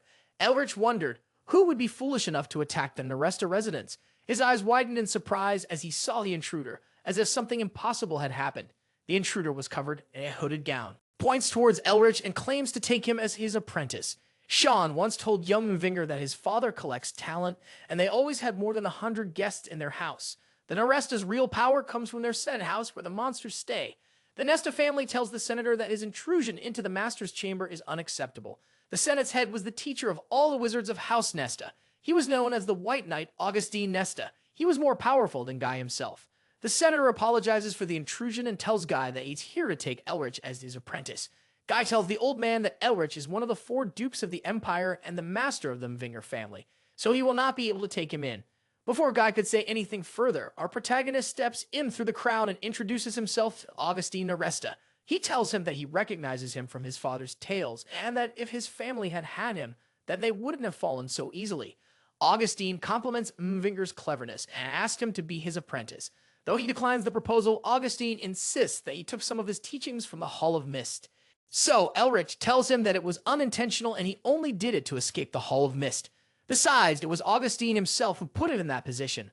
Augustine gets tired of his lack of seriousness. He stomps his feet down, and everything around him turns into a glittering night sky. Everyone is astounded by the bright, glowing night sky. Augustine smacks Elric, sending him flying across the space. The physical movement, which felt like teleportation, surprises Elric. A wizard can't move that fast. Augustine grabs him and leaves. Tasha gets furious at Sean's inaction, but Sean tells her This is how this stupid guy does things. Mephi is almost impressed by Elric's unpredictability and thinks Augustine is his next target after himself. Elric taking on Augustine wasn't something even Mephi expected, and Augustine is now in for a lesson. Young Mvinger wakes up having no idea where he is. As he opens his eyes, he gets startled and slips off the cliff. Just as he's about to fall, Augustine grabs him. After all, he doesn't want to lose his first apprentice in 90 years. Elric only wanted to steal some knowledge from the teacher of the Nestas. He didn't anticipate that he would be kidnapped like that when he only wanted to keep Augustine interested. As he stands at the edge of a cliff, he wonders if he just made a mistake. He tries to get grip on things and activate his mana, but realizes that his mana isn't working, just like the mana of vascularity. Elric, Augustine says with a smirk, "What are you going to do now?" Elric asks, "What did you do to me?" Augustine responds coldly, "See for yourself." With that, he lets Elric go, sending him plummeting down the cliff. Elric visits the Nesta family, his powers stripped away, unable to save himself. He continues to fall, panic setting in. But then, out of nowhere, Mephi appears. "Elric, hold on." Mephi calls out, "Elric, help me." Elric pleads, "Teach me how to use the seal of Picadum Original. I need it to escape." Mephi shakes his head. "You don't need that much power. You can still use the mana all around you, even if it's restricted." Elric focuses, trying to grasp this new knowledge. With a deep breath, he channels the mana surrounding him, using the situation to his advantage. Suddenly, his magic incantation glows and a gust of wind breaks his fall. He lands on the ground with a loud bang, safe but shaken. The mana restriction still lingers, making him feel like he's suffering from mana of vascularity again. He barely survived the fall, gasping for air. However, despite the pain, he wonders, what place am I in? He has good geographical knowledge, but he doesn't recognize this place from anything he's heard about. It feels similar to the Hall of Mist. The old man tells Elric that this place is the Maze of Mist, a much more complicated version of the Hall of Mist. He finds it impressive the way Elric used the mana in the atmosphere to compensate for his own mana restriction. He asks the old man, "Why did you put me in danger if you want me as an apprentice?" The old man replies, "I can't teach you what I taught the Nesta family, but I will still teach you something." The old man then tells Elric everything. He might be known as the senator of House Nesta, but he's also the leader of the Lure Root. They only take one successor every generation, and the training is unrelated to the Nesta family. It is the first time Elric has ever heard about a group called Lu. However, Mephi recognizes the name, though he didn't know the group was still active. Mephi says Lu came from the east and was quite the hindrance when they were active. Their magic is more combat-oriented than ordinary magic. He continues, similar to martial arts, their magic focuses on using mana circulation to fortify the body and engage in hand-to-hand combat. And this is exactly what Elric needs to learn. Mephi tells Elric that Louis' magic specializes in different branches of magic. Given Elric different energies clashing, this is exactly what he needs right now. Elric struggles to use all the powers he has, and now he realizes he's won a lottery. He can acquire the ancient knowledge without getting in trouble with the Nesta family. He asks the old man, "Will you teach me the martial arts magic?" This surprises the old man because it wasn't recorded in history. The old man quits delaying and says, "You're surrounded by direwolves. They're 3 times bigger and stronger than normal wolves. Remember, Lu's magic is focused on combat experience. You must do your best to survive." A group of giant direwolves jumps at Elric. His eagerness to learn Lu's martial arts without using his mana turns into fear. Meanwhile, at the top of the mountain, another man watches with concern. Elric has only been practicing magic for half a year. The old man tells him Elric's skills are more than an amateur's. "I believe he'll win." Elric struggles to hold his ground against the dire wolves. He gets knocked down, which makes the other man think he's going to lose. But the old man tells him to keep watching. Elric refuses to stay down. He harnesses the mana and swings a punch at the direwolf, breaking its jaw. Elric's display of power and persistence further enforces the old man's belief in him. He believes Louis has found what it yearned for more than 1,000 years. However, Elric still has a long road ahead of him. This is why the old man asks Giality, the leader of the resistance, to step up. The Oculus never managed to identify all of the resistance members, but it was known that their leaders were as strong as any lion or the Tower Masters of the Turium. They were a fearsome terrorist organization fighting to free the continent from the Empire and the Emperor. Giality, king of the beasts, is one of their former leaders. Giality agrees to help the old man, but the old man is excited to have an apprentice after so long. So Giality asked him, "Are you really sure?" However, Mephi believes things will only get difficult from here on because the other side will be more cautious. Elric agrees that he cannot do this without mana and thinks the old man is insane for leaving him to fight the wolves with his hands. He's desperate to use the armor spell that he used at the Snowy Mountain. And if he knew any better, he would have done some physical training. An idea struck Elric at that moment. He remembered the research he had done on body fortification, which was no different from physical training. Body fortification was a hidden martial art handed down to the descendants of the Tiger Kings. The Tiger tribe, who ruled the realm of Themthros, believed the body was a smaller version of the universe that God created. They believed the breath flowed through the body the same way mana flowed through nature. This allowed one's body to undergo changes depending on how they breathed and what they focused on. One had to use instinct to focus on a single point from the countless images presented before the subconscious. The trick was to abandon reason and rely only on instinct and intuition to move freely. That was exactly what Elric did. He trusted his instinct, followed his intuition, and saw the wolf lurking around. He swung a punch and killed the wolf effortlessly. Mephi was shocked at how Elric had learned to fight like a Themthro. After finally defeating the two wolves, Elric sat down to catch his breath. The old man was impressed with Elric's performance, but that only meant raising the difficulty. Before that, the old man rewards Elric. He points to a cliff where the moss is growing and tells him to take it. Elric accepts his fate. He understands that he has to defeat all the wolves to complete this training. He gets up and faces the remaining direwolves.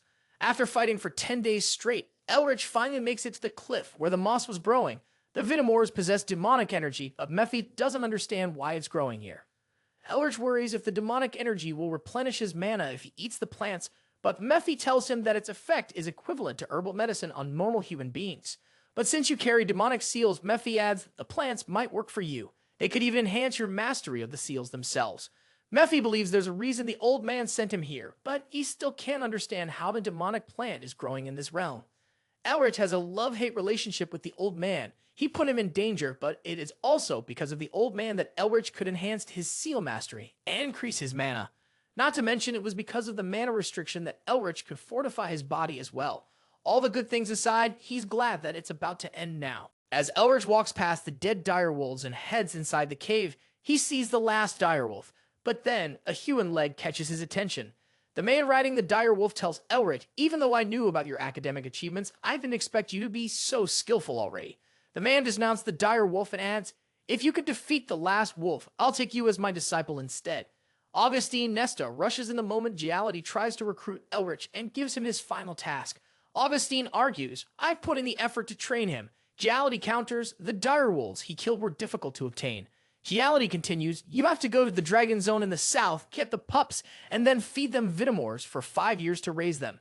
Mephi points out how the two seem desperate to train Elric. Giality asks, do you want to be an apprentice of the King of the Beasts? Elric refuses, leaving Master Neresta in awe.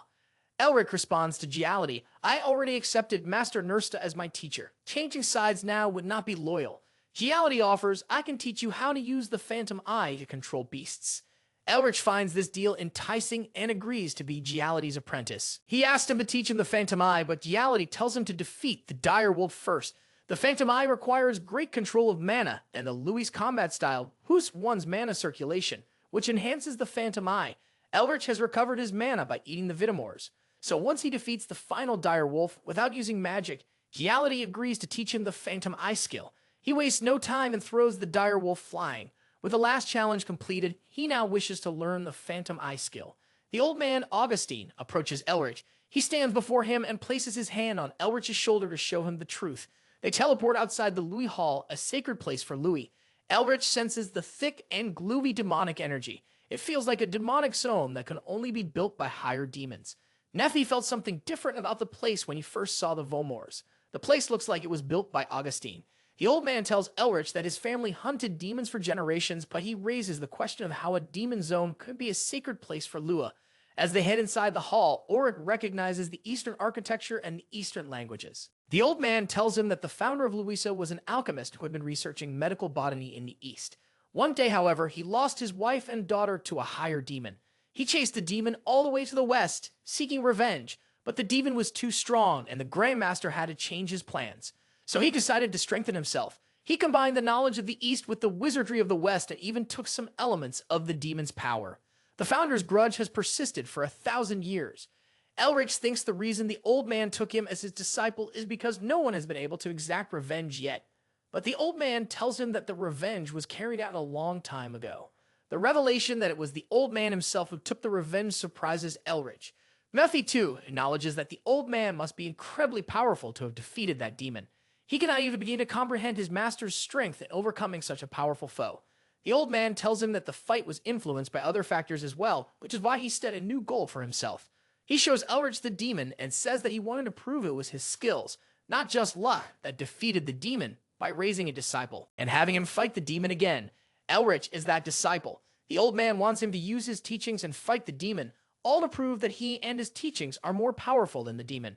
Elric's job isn't just to defeat the demon and prove the old man's skills. His job is to take its seal. It startles him when he finds out the old man knows he can take demon seals despite being human. However, Master Nesta assures him that he will not reveal his secret.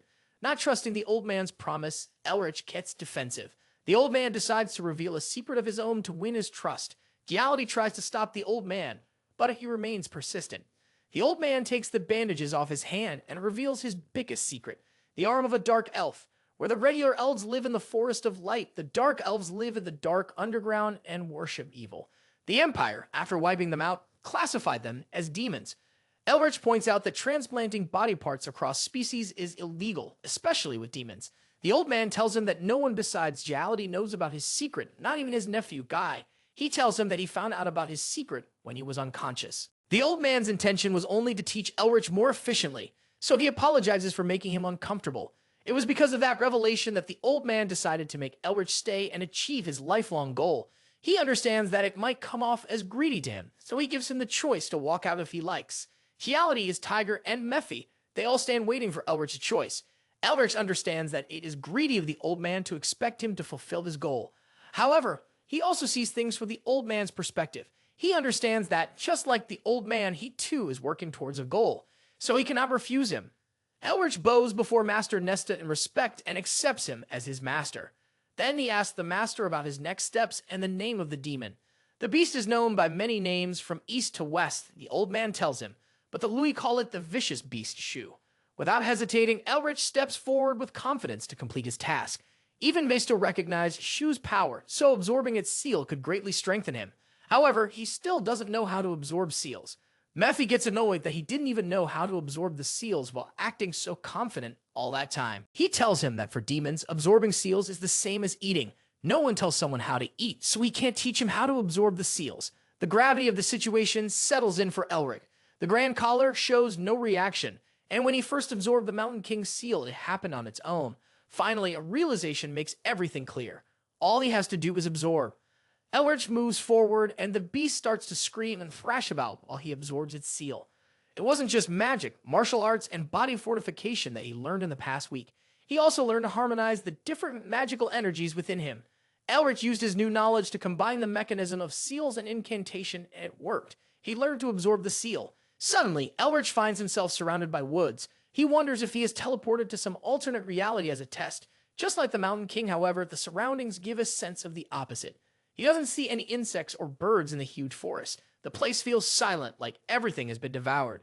He doesn't feel that just because he's in an alternate reality. The sound of the wind, the sound of the swamp bubbles, and the gloomy noise feels out of place. They all indicate that there must be a powerful predator lurking in the dark. As Elric moves through the woods, something catches his attention, as if he saw something lurking. He wonders if it's in the bushes or the sky, but he cannot sense it. Suddenly, a huge beast opens its jaws behind Elric to get a taste of a special human. He observes his enemy. The light that shines through the leaves turns shadows into its teeth. He wonders if he has to fight it like he did with the Mountain King. He doesn't know how to devour the seal yet, so Elric decides it's best to observe because he doesn't wish to die. The beast calls him out for taking his time.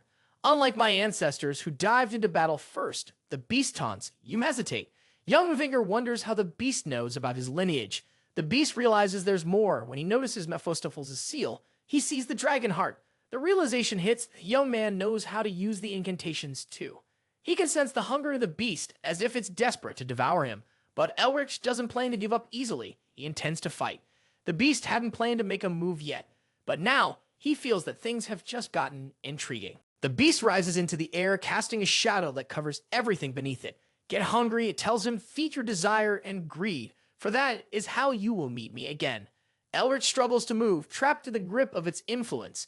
Then, in an instant, he finds himself back in reality. They all stand there, surprised by how easily it happened. However, Mephi points out the demon is playing tricks. It had no physical edges, no clear form, making it difficult to maintain its existence. The demon is clinging to Elric, feeding on his life energy to grow stronger. Elric wonders if the demon wants him to use the seal to amplify its power, to regain its original strength. He turns to Mephi and asks, "What is the demon's name?" But Mephi refuses to help. Master Nesta, however, answers. The demon's true name is Zongshen, the disaster god. After being defeated by the old man, the demon would have degraded. It should have changed from Sen to Shang, Shangsha, and Shangning, meeting Disaster Devil, Disaster Killer, and Disaster Star. Mephi is annoyed. A human knows the hierarchy of demon names. He finds it strange, the way the old man speaks of it. The old man, in a rare moment of celebration, says Shang Bao. The disaster of violence and the seal of violentus were presented. The old man tells Eric that Shu used to be a demon called Egui, or a wraith of starvation. Because of their insatiable hunger and thirst for power, they climb from the bottom of the demon hierarchy. Because of this, the seal will allow Elric to detect danger more efficiently and uncover his opponent's weaknesses in an instant. This ability is exactly what Lu is trying to recreate. It aims to transcend the 5 human senses through monocirculation to awaken intuition, the feeling of heightened senses. The old man calls it the way of the egg. He bursts into tears, successfully acquiring the seal of Shu. He tells Elric that he now needs to enhance the seal so he can compete with Zu's true form. Elric sees the detailed knowledge that Louis and Master Augustine have acquired. He understands how difficult it must have been for them to gather such information, and they collected it all for one singular purpose, to acquire the seal of violentus. Elric decides to serve Louis's purpose. Suddenly, he feels his heart itch and his senses heighten, just as the master had told him. He talks to the old man about it, but then Sean rushes in tired and gasping for breath as if he ran a marathon. Without explaining much, he tells Elric to get out because he is in danger. Meanwhile, back at the Nesta Palace, Hanabi calls Tasha to show her something. She asks, has the dupe of the Shining Star finished his training? But then she sees a girl approaching. Keep her waiting for a little longer. Tasha says, I will greet her myself. The girl is Elric's sister, who has come to see her brother. As Elric learns about his sister's arrival and her face-off against Tasha, he rushes to the Nesta Palace in a hurry, as if the worst is about to happen. He tells Sean, you should have stopped her. However, Sean points out that Elric is the one to blame. He is the reason Tasha has become so competitive.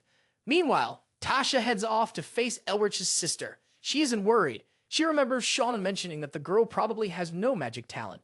However, Elric is scared of his sister. It can't just be because of her age, which makes Tasha wonder, what's so special about her? Elric's sister waits at the door, but the guards refuse to let her in. She insists on meeting Sean, but the guards tell her they can't go against Tasha's orders. While she asks the guards why Tasha won't let her in, and she hears her from behind. Elric's sister, his Mvinger, bows in respect before Tasha. Her politeness, despite the harsh treatment, surprises Tasha. Hi, why am I not allowed inside? She asks. Tasha replies, we can't allow someone to randomly walk in and out of the Nesta Palace, even with the visible traits of the Mvinger family. She continues, I can't just trust anyone. It could be a disguise. Besides, it's protocol. To make Heisa prove herself, Tasha challenges her to a duel. However, Heisa can't use magic, so Tasha proposes using aura as an alternative. In a dramatic tone, Heisa tells Tasha, I don't want to hurt you. Tasha flicks her fingers and a blast erupts, transforming the surroundings into a battleground. The huge boulders float around, and Heisa's suitcase transforms into a heavy hammer. Lady Tasha uses her fire magic, elevating into the air to attack Heisa with flames. They both talk about their competitive nature. Heisa tells Tasha that sometimes she splits Elric's head open in competition. Heisa's strength becomes undeniably visible as she throws her gigantic hammer with little effort. Tasha's eyes remain wide open in shock when she sees Heisa's 100-kilo hammer fly toward her face. Being a martial artist was already a surprise for Tasha, but the way Heisa throws that heavy hammer without using aura proves her elite genetics. As the hammer slams to the ground, the black skull logo reveals shocking new information. Heisa is a member of the most powerful mercenary guild in the Empire. It becomes clear why Elric was scared of her in the first place, but Tasha doesn't plan to go easy yet. As they continue to take swings at each other, someone interrupts the fight. Annoyed by the unwanted interruption that ruined their fun, Heisa grabs her brother by the throat.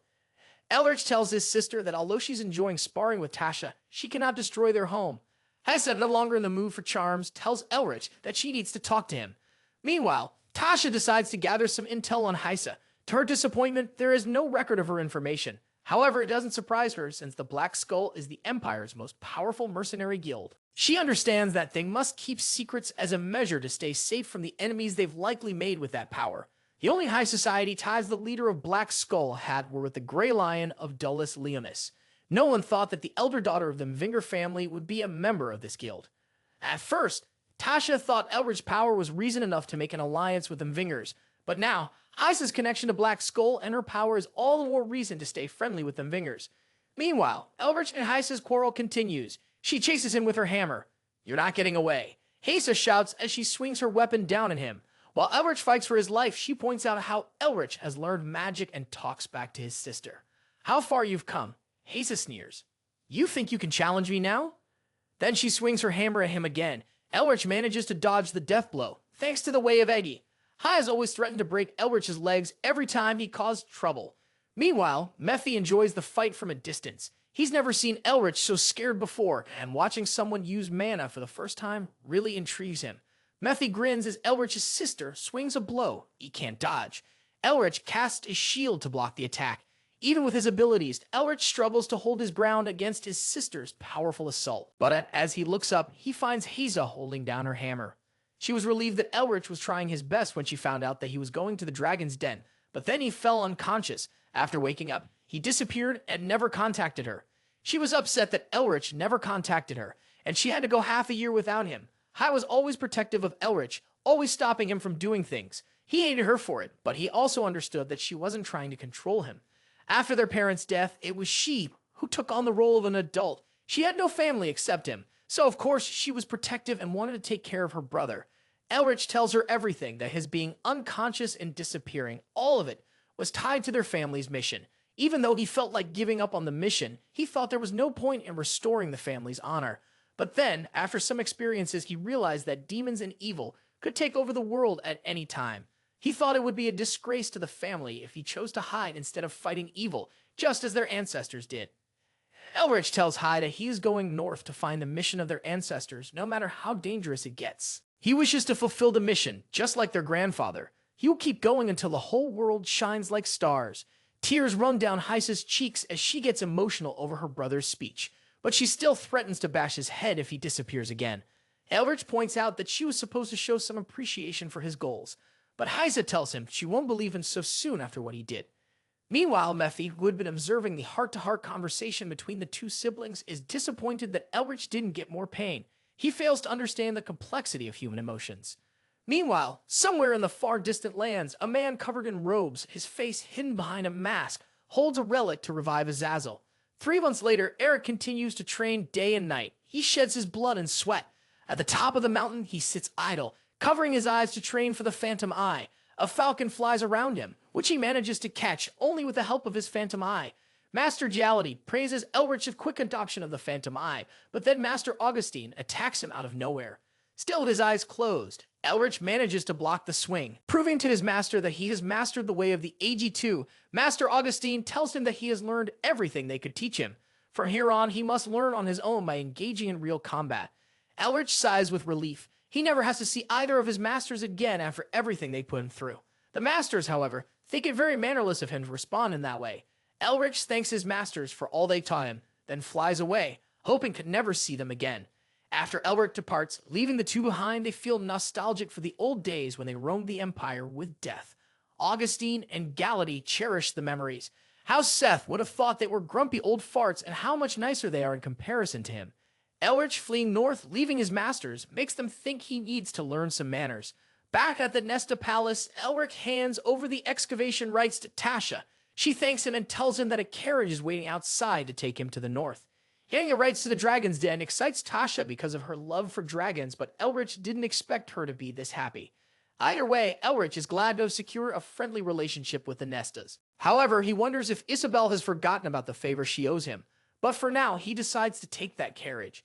Meanwhile, the Blue Lion stands over the slain bodies of his enemies, the Blue Wolves sent by Paul Whale. He feels disappointed in Paul Whale for thinking the Blue Lion was so weak that he'd send a few men to kill him.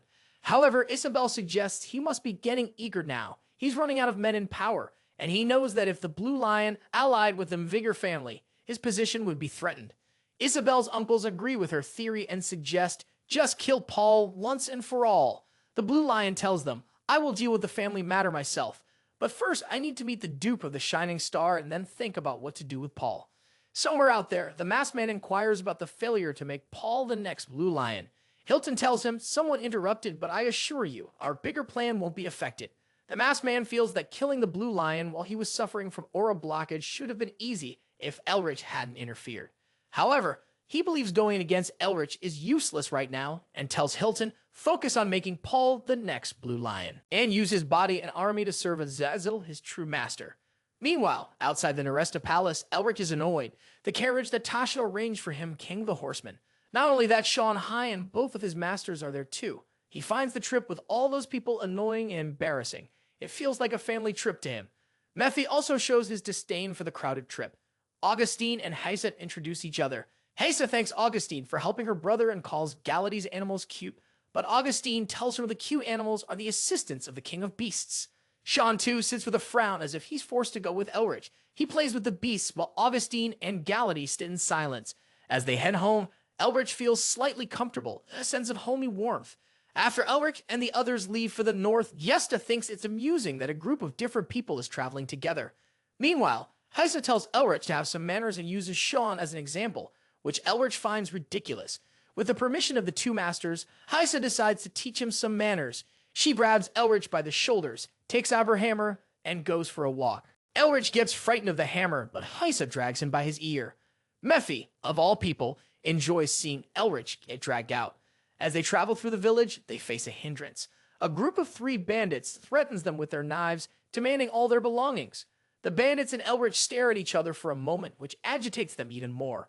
Elric steps out of the carriage to deal with the bandits, but Gallady stops him. He wants to display his power to his students and calls his tiger. The bandits get scared for their lives when they see the tiger. As Gallady is about to show his power, Elric drops a giant ice block in the middle to stop him. He tells Gallady that a bloodbath isn't the way because these mountain folks are robbing out of necessity. The bandits kneel before Elric and beg for his forgiveness to stay in their families are starving. Elric asks them, if we were weak, would you have been begging us?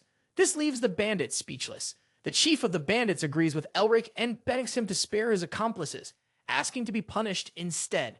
The accomplices beg for their punishment as well. However, Elric decides to check whether the bandits are telling the truth about starvation as they head inside the village. The chief tells them that their village had a drought for several years, which led to a shortage of food.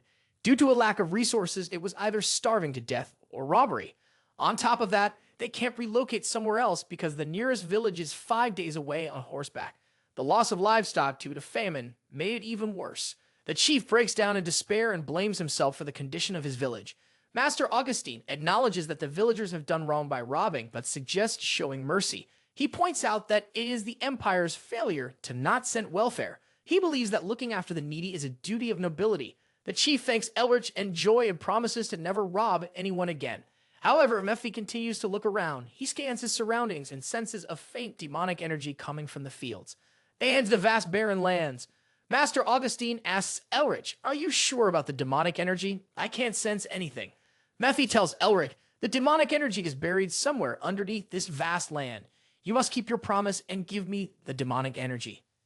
Elric agrees with Mephi and tells everyone to step aside so he can pierce through the ground. He summons a giant ice block and, in an instant, creates a giant hollow pit in the ground, surprising the bystanders.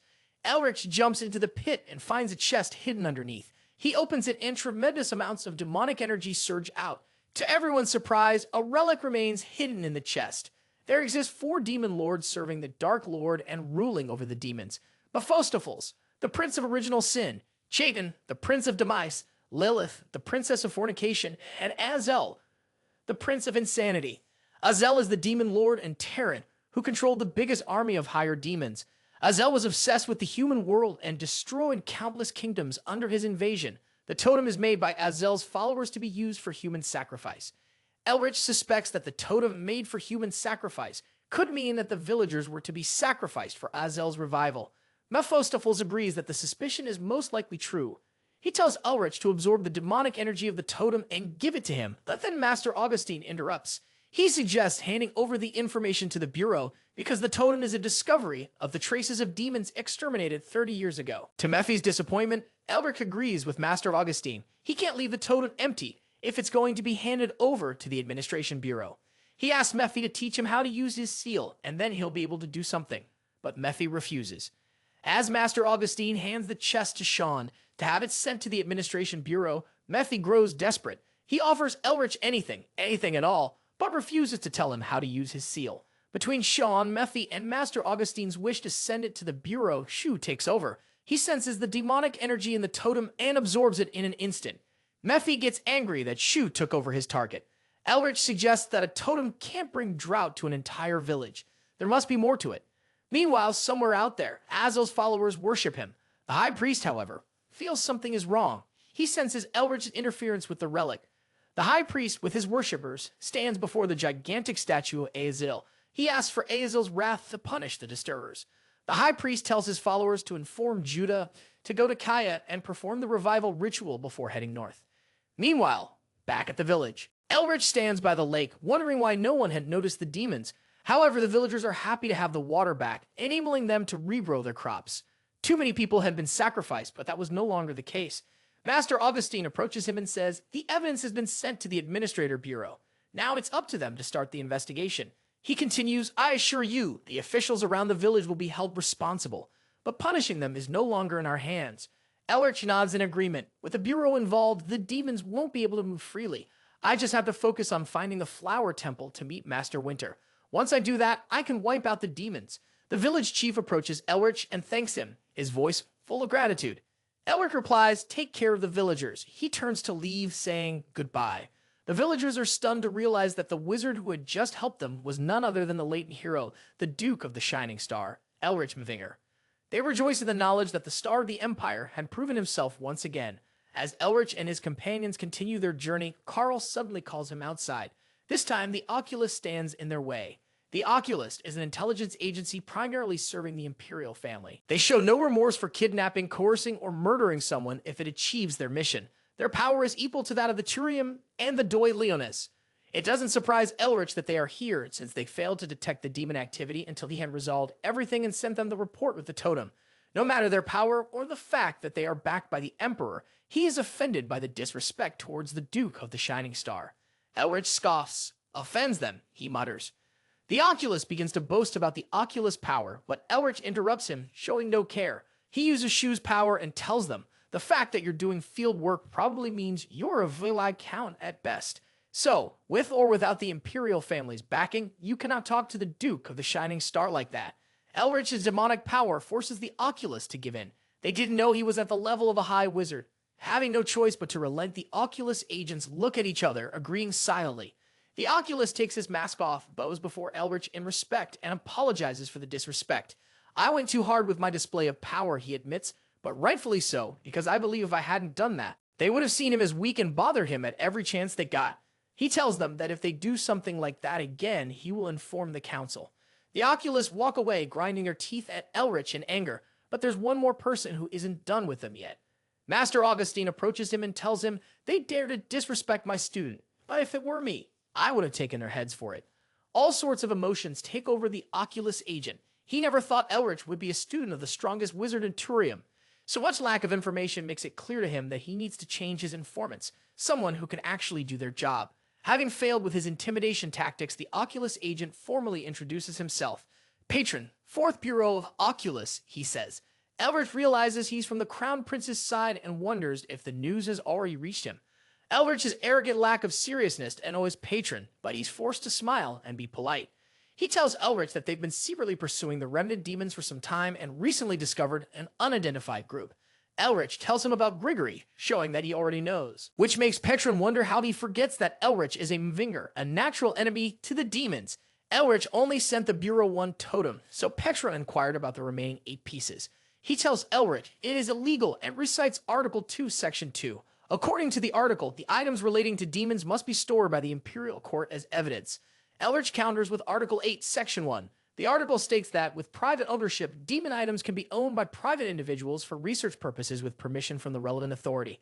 Elric already has the permission. He calls the Oculus slow to catch up. Petron shakes and trembles in frustration. He asked Elric one final question. How did you know the exact location of the totems? Once again, Elric uses his family name to avoid answering the question, which frustrates Petron even more. Having been done with the Oculus, Elric tells them, "End it here." Patron hates Elric's arrogant attitude, but he can't say anything. He politely thanks Elric for his cooperation and leaves in his carriage. After the Oculus leaves, Sean calls Elric out for being so daring against the Oculus. However, Heisa thinks he did great. Reality tells Elric that the Oculus isn't the kind to let go, but Elric replies, "I don't plan to let them go like that, not after they bothered me for no reason." Meanwhile, Patron kneels before the Oculus agent and apologizes for having failed. The Oculus agent changes back his disguise, revealing that it was the Crown Prince Garrett's all along. "I've failed you," the Crown Prince says. "It was me, not you." The Crown Prince might have thought his disguise was convincing, and might have been, if not for Elric's phantom eye skill and his control over animals. A bat sat observing everything, and Elric caught wind of the Crown Prince's plans. The Crown Prince sides. "It was my decision to meet Elric out of jealousy to hold him in contempt unfairly. But right now, clearing the remnant demons in hiding is more important." Petra responds, "House Garrett is working for Grigory. Their entire household is made of demons, and every bit of circumstantial evidence from the totems points to their estate." The Crown Prince pauses, his voice low, all for the battle for the throne. He needs to succeed at this mission without any failure. The Crown Prince still has feelings for his former betrothed, Isabelle. He had to break off the wedding for political reasons. Patron thinks that the reason the Crown Prince joined him in disguise was to find out information about the man who saved Isabelle. Patron only wanted to make the Crown Prince more comfortable. However, his attempt to put down Elric gave him a reason to humiliate them. The Crown Prince will soon be the son leading the Empire. Therefore, he cannot get involved with Elric anymore. Patron decides that it's time for Elric to die. However, Elric still observes all the plotting with his bat. Meanwhile, the Oculus gather outside the demon zone with orders to wipe out everything. Among the Oculus, Sean, Elric, and Heisa fight the demons too. Because of this clever involvement, Elric was able to obtain some valuable information. Seeing the Crown Prince in disguise among the Oculus was just a bonus. What really mattered to Elric was the information on the demons' hideout. While the Oculus and Garrett fight each other, Elric plans to rob the house and take away all the totems before running. The M will keep the route open for them. Elric frees Mephi to feed on demonic energy while he runs through the burning city to infiltrate the mansion. They face the wall built to hold back the infiltrators.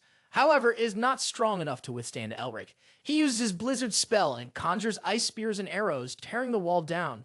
Then he attacks the people standing on the other side. The people suddenly change their form, revealing their true appearance. They transform into huge demons with wings and glowing eyes. The masters will save the innocent people in town. Elric hears one of them say, "Then you and Sean can freely fight against the demon army." Sean uses cutting wind to slash the demons in half, while Heisa smashes through the heads of every demon she encounters. He's right. Heisa calls to Elric, "Go for the demon hideout while we keep the demons occupied." Meanwhile, the demons work furiously to move the relics through the hidden passage. They believe it will be a while before Oculus finds them, and by then, they'll be long gone. However, Elric is not Oculus. The roof above the demons begins to crack. With a forceful roar, he barges into the secret hideout. The huge totems will make a feast for his demonic seals. As the city is ravaged by chaos, Viscount Garrett grows angry. The Oculist has found the vault, he mutters under his breath. He wonders how they found out about it since only the closest knew about it. He questions if a mole infiltrated his estate. Then the mansion's wall gets blown off. Patron, along with the Oculus, makes a heroic entry inside Garrett's mansion. He calls Ka, who takes Garrett's body, a rat. Garrett tells him he's the rat for planting a mole in his house and taking over his vault. However, this is the first time he is hearing about the vault. Kaya thinks that he's playing dumb and threatens to torture him. He bravely draws out his sword to execute the demon, officially under the Imperial Court's name. They both charge at each other, causing a huge blast in the mansion that can be seen from a distance. Meanwhile, Heisa and Sean see the blast and wonder if Elric has done something stupid again. Right at that moment, he comes running out, laughing. He gives Heisa the signal. She swings her hammer and sends it flying, destroying the mansion's pillars. The demons run for their lives while the mansion falls. Sean, Elric, and Heisa run to join the masters. Master Austin can't believe he agreed to do something like this, but Gallady reminds him that it was his idea to play hero and one-up the Oculus. After evacuating the residence, Elric and his friends decide to run while Vic County gets blown to bits. The next morning, the Oculus stands above the ruins of Vic County. Patron gets angry. Things didn't go as planned. Kaya had managed to get outside help. All was buried underneath the rubble. But then, one of the men tells Patron that the vault has been found. Although it was a minor setback, Patron's mission is to gather evidence of the demons and present it to the Crown Prince. The achievement could win him the throne and make Patron the next director of Oculus. He plans to plant false evidence of Elric's involvement. He could even finish off his family as an added bonus. While Patron plots his agenda, his men call them to show him the vault. To their surprise, the vault is already empty. At first, Patron thinks they had moved the totems already, but then he realizes that Kaya didn't know about the attack beforehand. He suspects the Oculus has planted a mole. Suddenly, he realizes the mole isn't within Garrett's county, but within the Oculus itself. Meanwhile, Elric laughs at the thought of the Oculus' disappointment when they find the vault. Master Augustine finds his mischievous plays amusing, while Mephi still sits upset. Elric calls him a petty demon lord and says he should have taught him how to use the magic seals. When they found the vault filled with demon energy totems, Mephi told Elric to fulfill his promise if he wanted to make any future deals. So he agrees and lets Mephi absorb the demon energy. Mephi enjoys and savors every bit of the demon energy. He finds it more delicious, especially since it belongs to Isabelle. But then, Elric stops feeding him and uses Mephi's desperation to get what he wants, the trigger to the seal of original sin. He threatens to feed the rest of the demonic energy to Shu if Mephi doesn't give him what he wants. Mephi grinds his teeth and burns with anger, but gives in at the end. He tells him that, in order to use the seal, he must be worthy, and to be worthy, he must understand the seal. To understand the original sin, Elric has to first acquire the seal and its hierarchy.